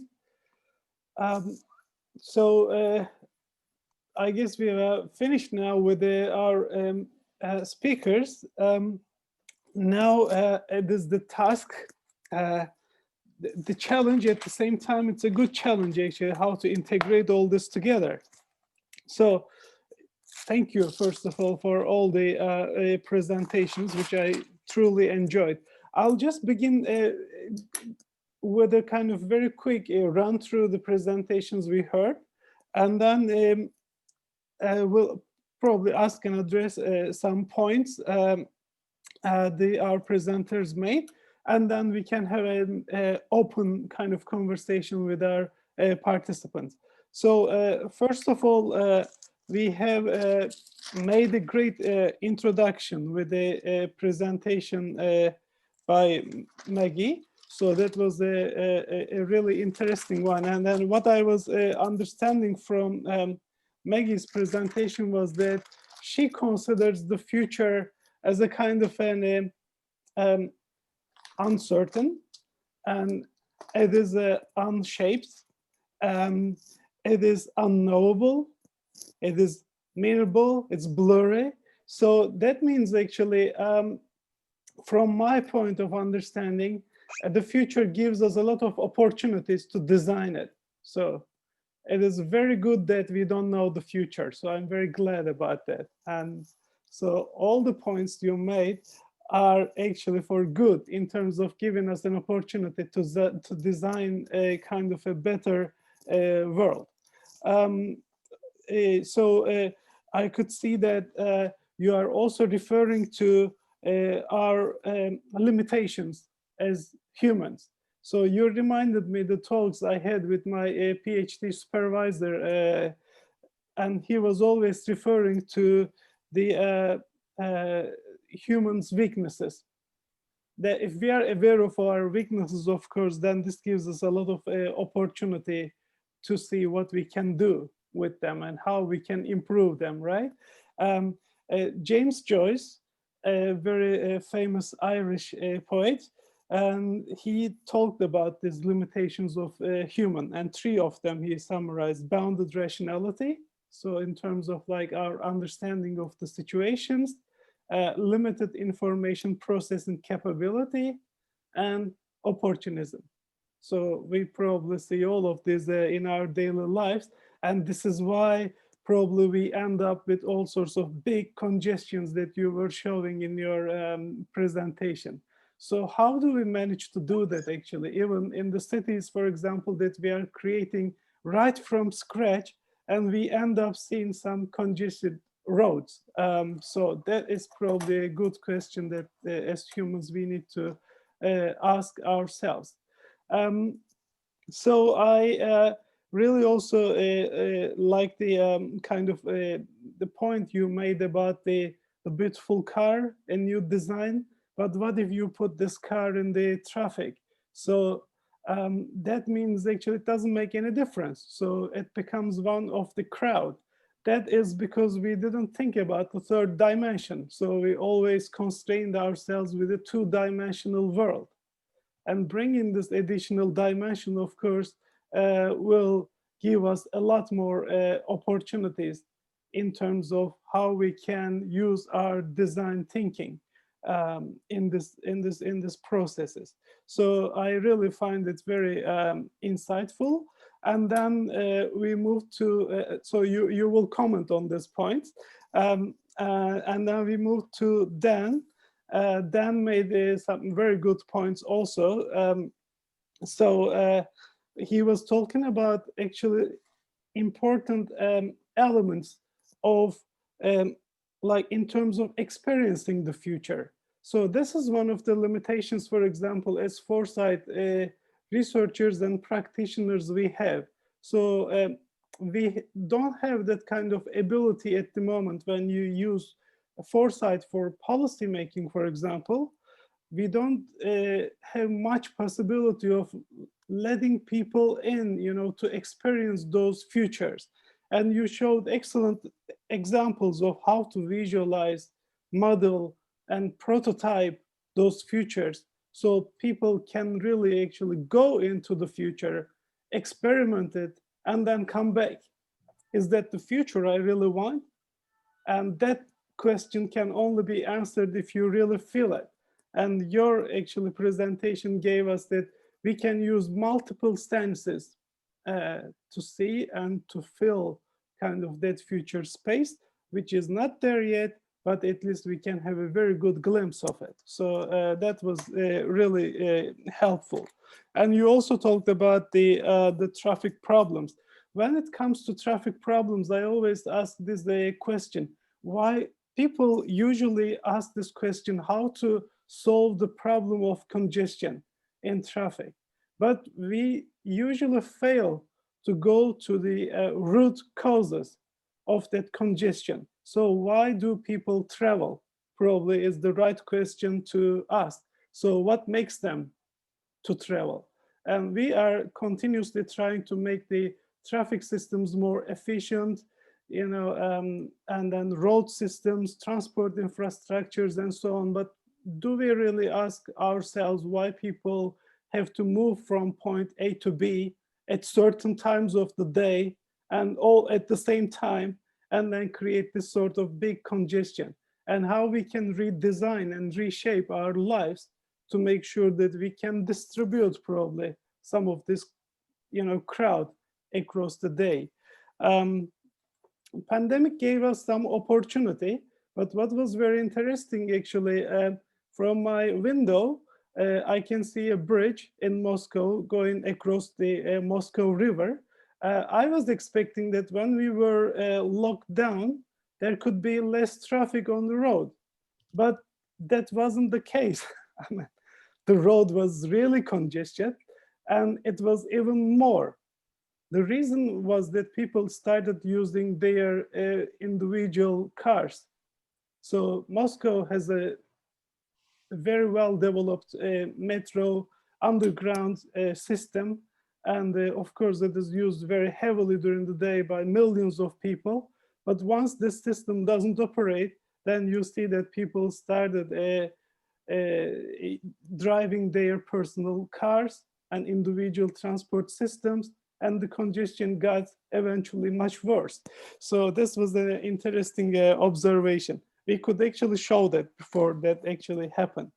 Jean-Paul, you gave us also some very good insights. So basically, science fiction isn't only about like for thinking about the future, but for questioning the present. So I liked very much this quote.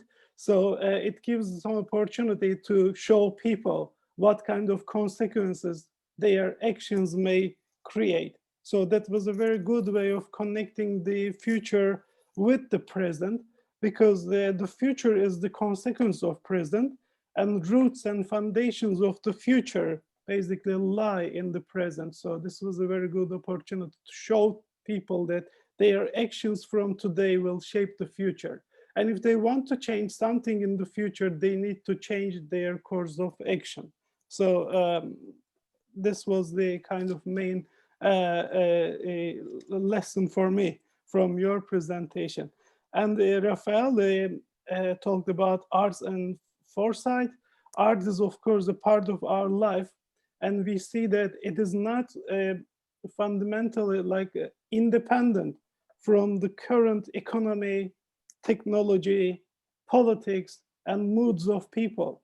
So when I was listening to your presentation, I just wondered how, for example, the pandemic affected the arts, whether it will create some kind of new movements, new ideas, and new concepts, because it has truly affected our minds in many different ways under lockdown. So what people started thinking, what people started doing. So I would be very interested in seeing that. And I also like the idea of using future prototyping, again, as showing people by using art and showing people what kind of futures there might be. But of course, with some kind of more imaginative, more creative, and more divergent thinking ways. So it is definitely true when you said art is a part of our futures literacy, and it should be our futures literacy, a part of it, an essential part of it. So we should continuously seek for how we bring this, how we bridge these two fields together. They are not totally independent from each other. I got a very good understanding in our history of architecture classes of that, when we were seeing how Renaissance, how Gothic, architectures were emerging, and what were the causes of them, and how people were thinking very clearly when there was the time of peace, and how the thinking was blurred when there was war, diseases, and all the economic problems and so on. So they're really very close relationships, and we should really see this and maintain. And Masaru, thank you also for your presentation. I very much agree that algorithmic systems are becoming new agents in our decision making and in our foresight. So we should definitely consider this, because we are relying and using more and more of this data. And this data is giving us some new eyes by using satellites, sensors, cameras, and we started actually seeing things that we didn't see before. That is why we should definitely bring this together in terms of human-machine interaction, but not only interaction, but in terms of human-machine convergence, because eventually we will see some kind of a convergence between humans and machine. And then we will also come to the points of how we can make this convergence in the smoothest way possible. Because there will be a lot of issues emerging, ethical, legal issues at the same time. Although this technology will give us a lot of possibilities, but it will also bring a lot of issues. So some of our foresight tells us that we need to be prepared for what is yet to emerge as a result of that. So having said that, I also value the digital twins. It also gives a lot of opportunity to test and experiment different futures and the impacts of our decisions on our environments, cities, urban areas, and energy. So I think these are also very valuable tools. So thank you very much again for giving me this opportunity and giving our audience this opportunity to interact with you and to exchange. I found it personally very useful. Now I wish to open the floor for any questions and remarks. Thank you. So I see a hand there, Vera. Thank you. Thank you, Ozcan. Is there any question? Or I can make just a brief comment also, because I really appreciate Masaru's presentation. And I would be very keen in going a little bit deeper, because with this last slide that I showed with this matrix to try to modelize what could, I'm really interested in having at the center of it. This work actually started on the reflection of what is the world with AIs as stakeholders, new stakeholders in the society. So with this idea of alien cosmologies was also, how can we make a society, how can we build a world with those new entities, those non-human entities.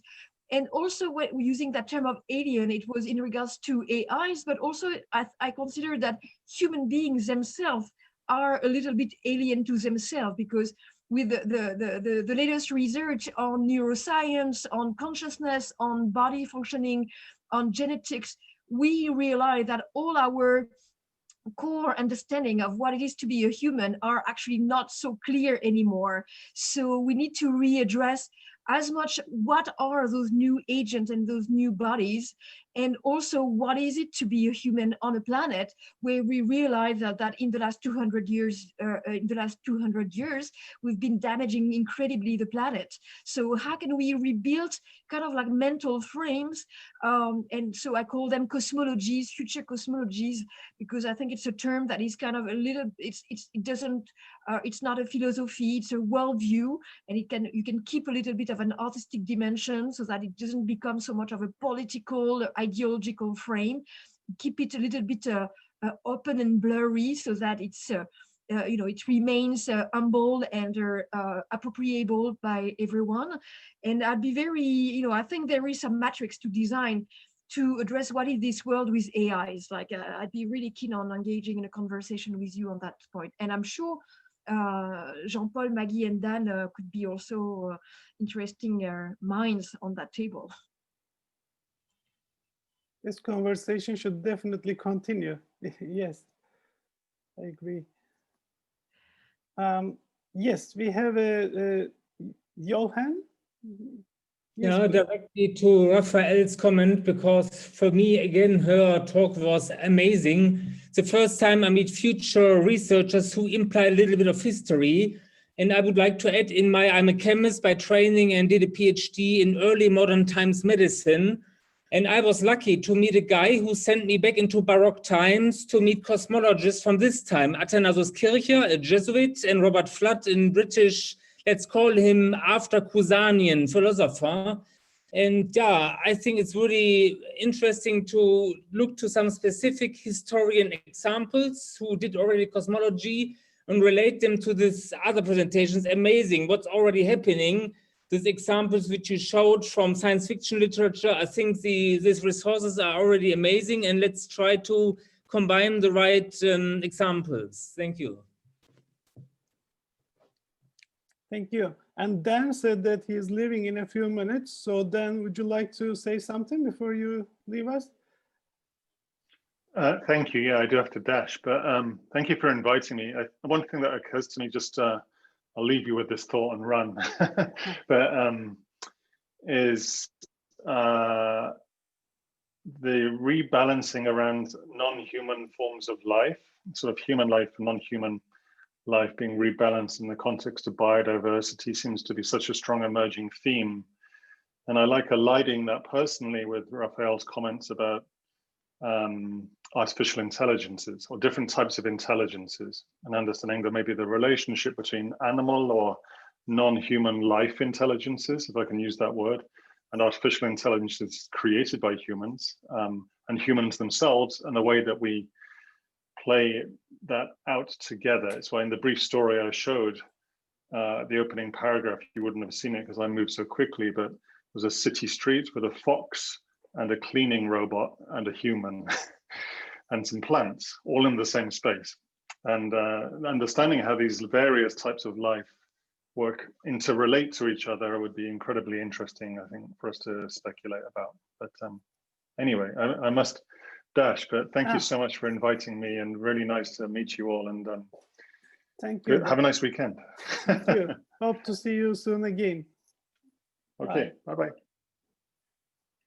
And Masaru, I know that it's becoming very late there, so you may also leave soon, but we should probably finish at some point anyway, but let this conversation going as much as it can. Do you have any messages, any thoughts to share? Yeah, just responding to Raphae, the comments, and yeah, obviously, at the theme of the whole UNESCO Future Literacy Summit is about this, in a way, agency, in the sense that the willingness, intention, autonomy of humans. But then that in the end, that we also need to think about how they can maintain all these key features of humans in the context of AI, and then how we can predict the future and create the future, probably together with machines. So, and then how can we apply this idea of anticipation in the context of AI? Yeah, I don't have any answer, but I'm really stimulated by the reactions by Raphae on this point. Thank you. Yeah, I mean, it's like a AI. It's the logic of correlation. No? Algorithm thinking. It's like all about correlation, which is not a demonstration. It's not. It's a very different cognitive. It's really another form of reasoning. It's not the scientific procedure. It's correlation. It's correlation based, and I think from a deep understanding of how algorithms are. You know, what is the cognitive design of AI? That I think that can help us to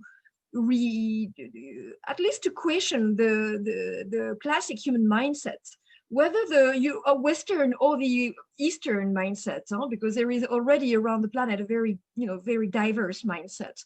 But AI is a common frontier for all of us, and I think it can be an occasion to also find interesting bridges between cultures and ways of thinking, because the way you build a world is not the same. There is a diversity. So diversity is also something that should remain a key word in this algorithm culture. Like, how can we have maintain a cognitive diversity with these artificial intelligence that they create standard also. They create template, they create standard, they create frames, they modelize a way of thinking. So, how do we keep our cultural diversity with them, I would say. I'd like to reflect back that I noticed an image you had of Joy Buluwami, the Black woman who started the Algorithmic Justice League, in your presentation, and your question is so apt because of that. And I don't know if I could invite you to tell the story of why she was wearing that white mask for a minute, because it really highlights the point that you just made. Mm-hmm. Yeah, it's like the question of bias. Like, can we avoid having any bias, or should we just map the plenty of possible bias that our human beings can have, and how can we analyze our own bias with that notion of perspective and mask wearing? Like, we are like with the COVID, we know what it is about wearing mask, but we have multiple masks, all of us. Our identity on social network is a mask. Our job function is a mask. Our way of dressing is another mask. We have multiple ways of showing ourselves and defining ourselves, and artificial intelligence is also challenging us on that, which I think like this core identity issue is like really one of the central issue at the moment. You showed it also in your slide, by the way, I have a question, Maggie. All those the slide you show with the numbers, what is this list? This gigantic list. I was like, oh, I'd be happy to see this, because there is quite a few numbers. There's quite a few speakers at the summit, and I I tend to hear lots of frustration expressed in different language every time I talk to another futurist about why isn't it working? So I haven't taken that list personally, but it's kind of a, I think someone should. It's the future list. Okay. Yeah, it's future list. Can we have the complete list, please? And anyone from the audience would like to raise a question? Like, we really, I'm always very happy to hear like even weird questions. Yeah, any more comments or questions? I saw earlier, Patrick. Patrick, are you here? You made some comments. You threw some questions too. I am actually. Yes. Thanks so much for sort of calling on me. I'm actually an art and design professor currently not in Abu Dhabi, who's going back to Minnesota in the spring. But what I was really impressed at is the notion of futures thinking in regards to speculative design and art production. And there are, I'll share a couple things that I've worked on. Is that I recently did an artificial intelligence project in which I did 512 paintings, which I split into 256 sets of 256, put them through again as a discriminator, and then took those two sets and then put them and compared them with each other to try to look at the consistent patterns between them, to try to look at Chomsky's ideas of deep structure in my own in my own mental processes, and as a research project. On one hand, the results have been kind of interesting, but the thing is that I don't really have any quantitative methods of working on this as of yet. I'm looking for some methodologies, and then secondly, for about the last 4 or 5 years, primarily Nathan Schaefer has been running with this. He's currently working on a series of comics dealing with this notion with Alaska and First Nations artists and elders. We found these Dome City projects that were proposed in the early 70s and in the Alaska archives at University of Alaska Anchorage. And this led to a large body of work inspired by Bruce Sterling's desire for more 22nd century fiction, looking at climate fiction based on a future in which these dome cities came to pass. And so the thing is that we were able to talk about things, have dialogues with First Nations, look at indigenous studies, look at the idea of alternate futures in which, basically contingent futures in which we have, a climate catastrophe or a climate resolution. And so the thing is in this, it's ongoing, probably about 5 years old at this point. I think what impressed me with, the LIID and Jean Paul's work is the idea of, I have other friends like Paul Venus at University of Buffalo in the States, is the notion that art and design as speculative tool in foresight research, I think, is something that's really powerful, not necessarily overlooked, but maybe sometimes not always the first thing that's looked at. And I really appreciated what was going on, especially John Paul's use of LIDAR, Minecraft, and AR. That really blew my mind open to look at these scenarios. So thank you. Thanks, Patrick. Thanks for coming in. And I saw Yuna, you commented. So you are interested in some foresight exercises which has some arts or science fiction. Yes. Yeah. Would you like to elaborate a bit more on that? Oh. What you do and what you are interested in? So then we can see if we can address your questions. Oh, maybe I will just ask some question to Jean and Raphael, like what are the positive impacts and any potential people? If some weakness need to be considered, I will put the, here. Like consider when you worked as a Foresight panel for particularly government agency. Actually, I didn't heard about the Jean Paul's presentation.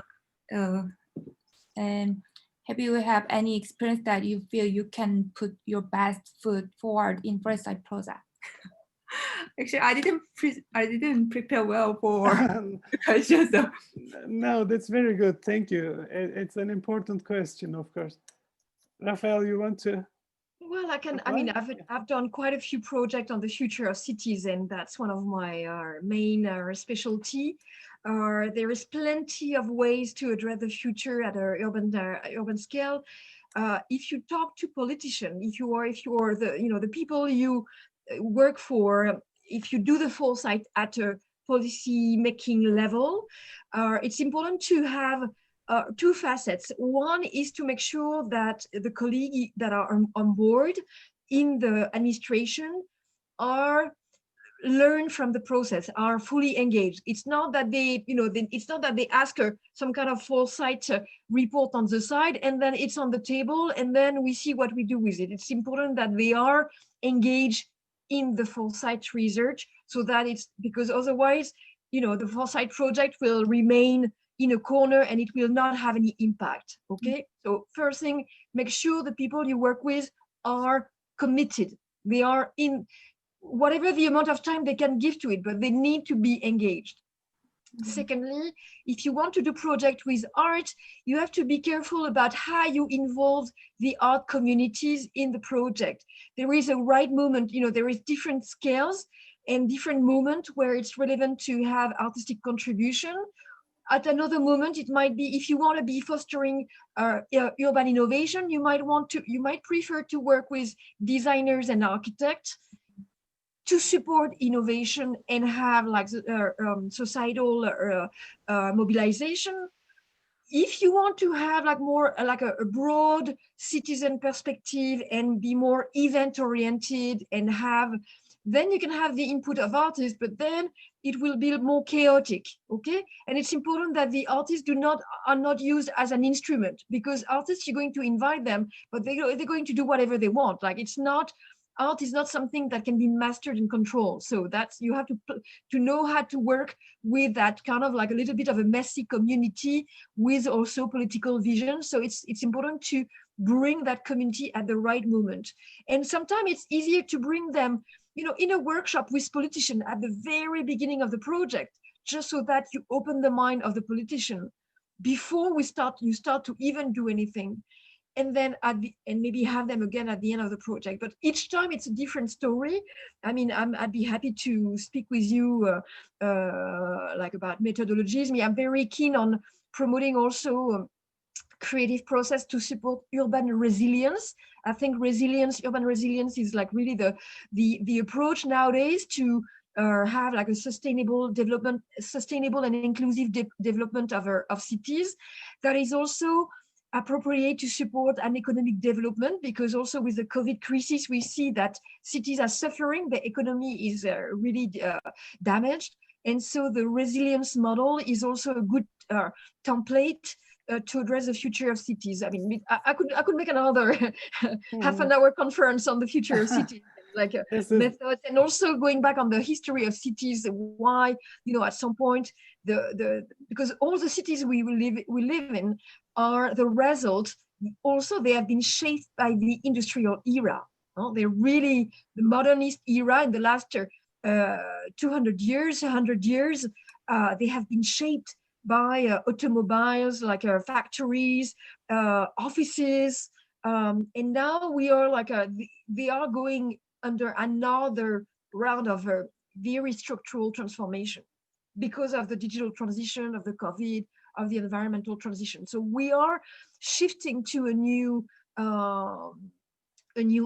And I actually use also the template I showed you with like this kind of blurry map. It is also this template is also the result of like those 20 years of reflection of the transform of cities, transformation of economy, transformation of academia, transformation of art. And so it's a kind of like multidimensional matrix.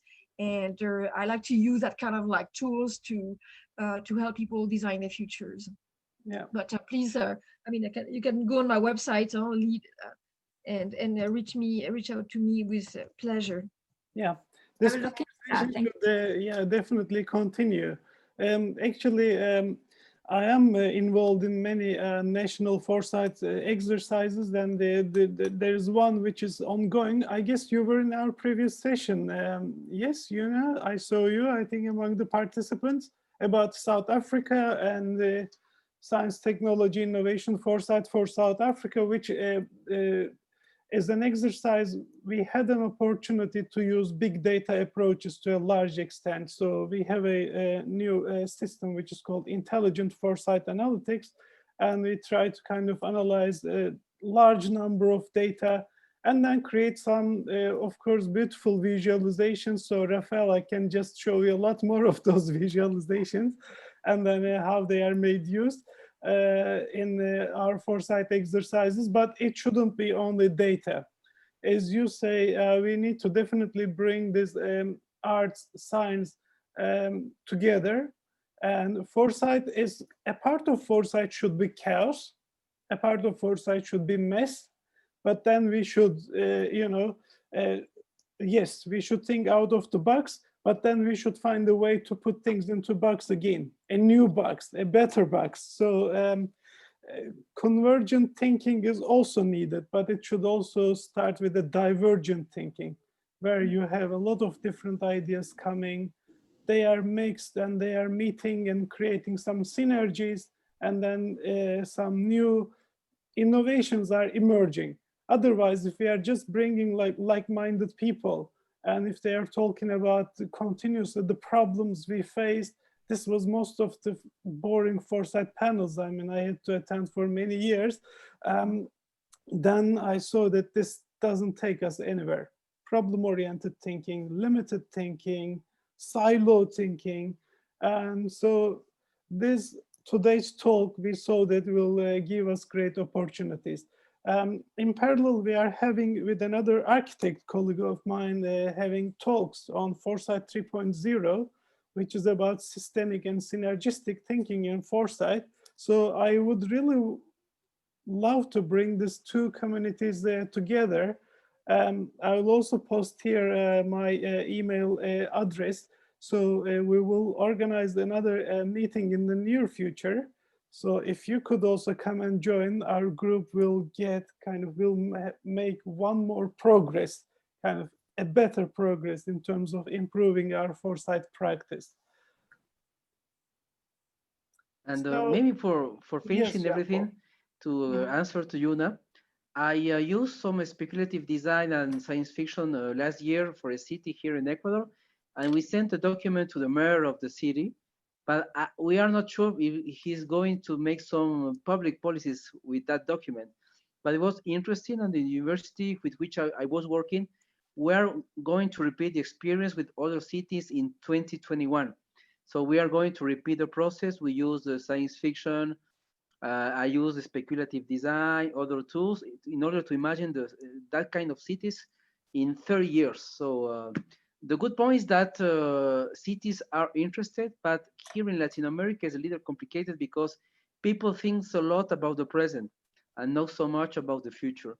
And when they hear science fiction, that's a problem too, because if they are not so open, they can think about the Star Wars or things about mad fantasy, but not about other types of science fiction, useful science fiction. So that could be a problem. But I work with the military academies here in Ecuador with the police, and they love the idea. I will do a workshop on January about the use of science fiction and speculative design for the police. So that would be great. So I can tell you that the doors are open, but sometimes governments think a lot about the present, not so much about the future.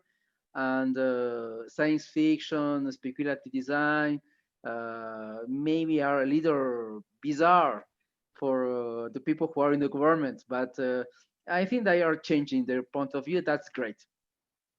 Thank you, Jean-Paul.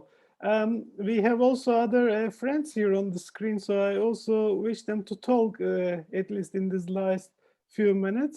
We have Vera and Ivan. So would you like to come in and tell what you are doing? And awesome. Thank you so much. Amazing team. Bye-bye. yeah, are you leaving now? It was great to have you. Yes, see you soon. See you again somehow.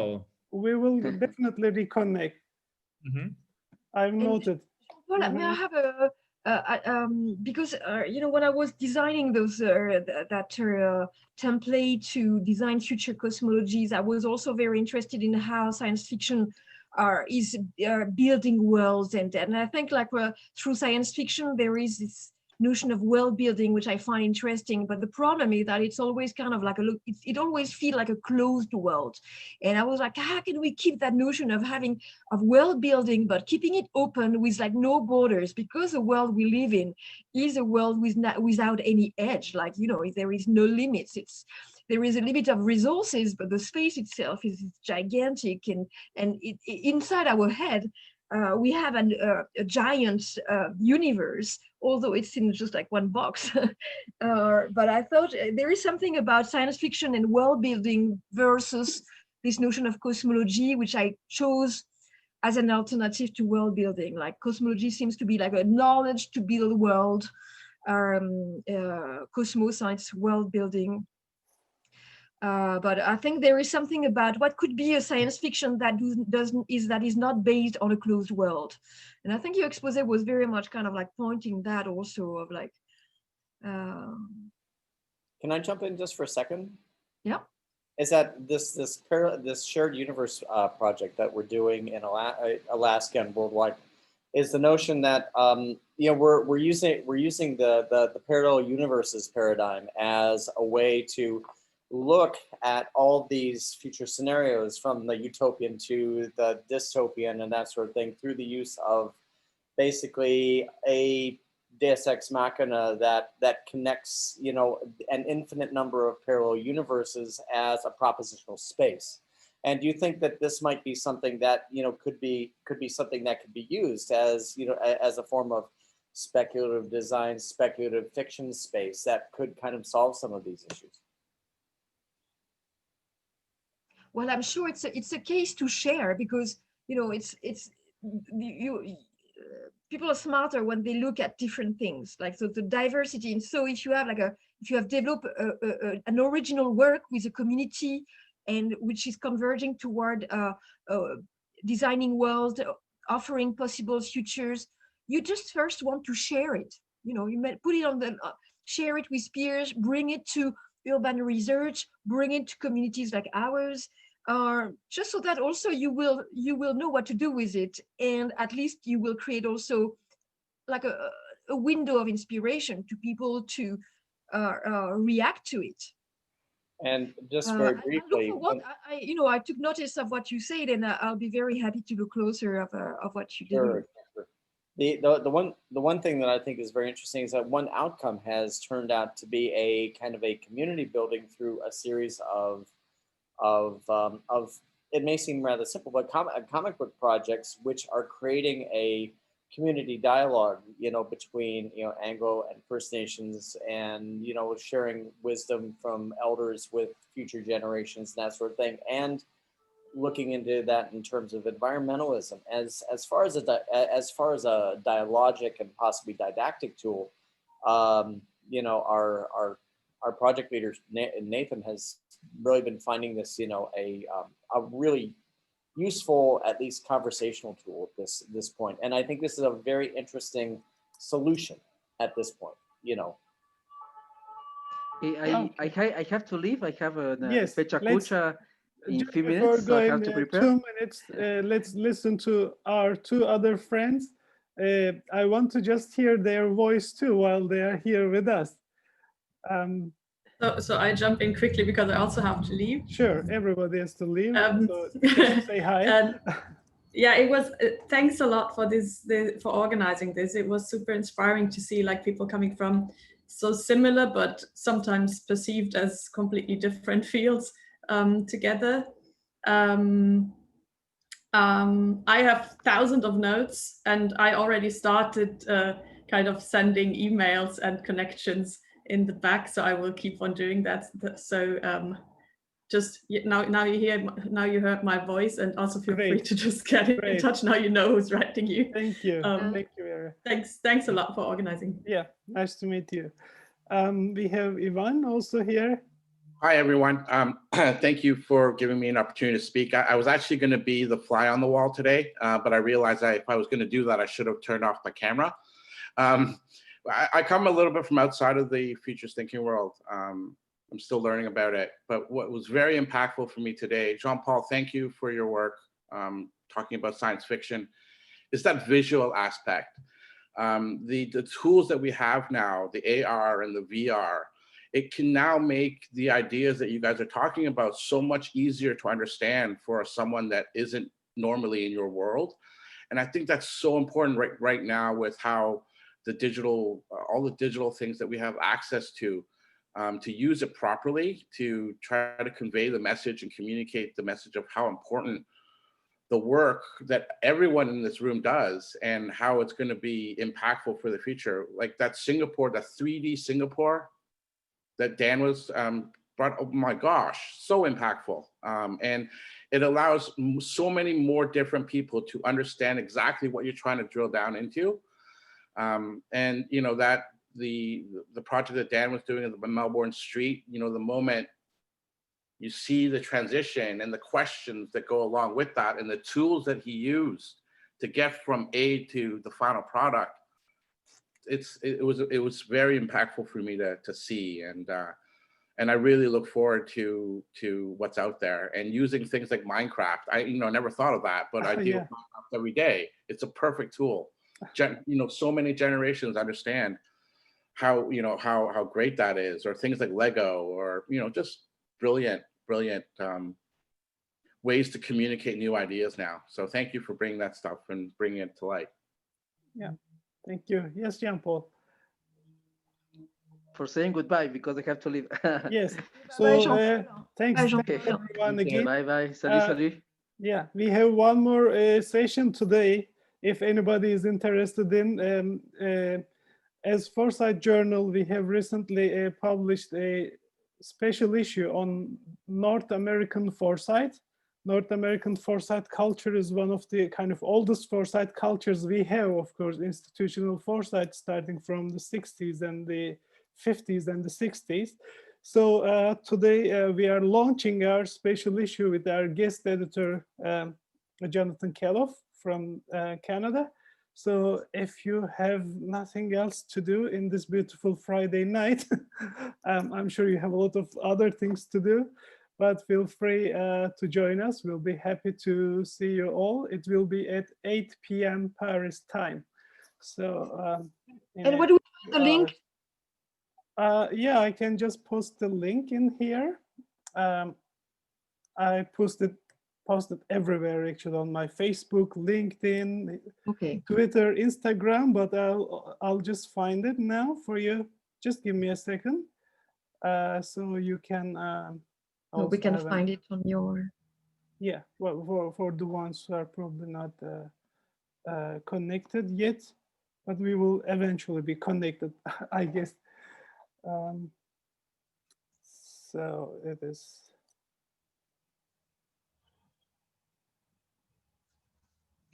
Well, thank you. And I see Anne-Marguerite, you're there. Would you like to say a word? I think some people are. Yeah, I just. Yeah.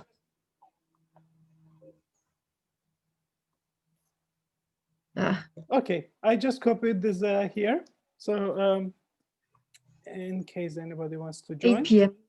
Yeah, 8 p.m. your time, 7 p.m. UK time, and Hong Kong time. It will be very late probably. Masaru will be sleeping by that time.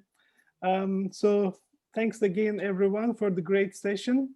This session thank you, Ozcan. Has been fully recorded. Thank you. So I'll you. aim to upload it on YouTube for further reference. You can always come back and see it again.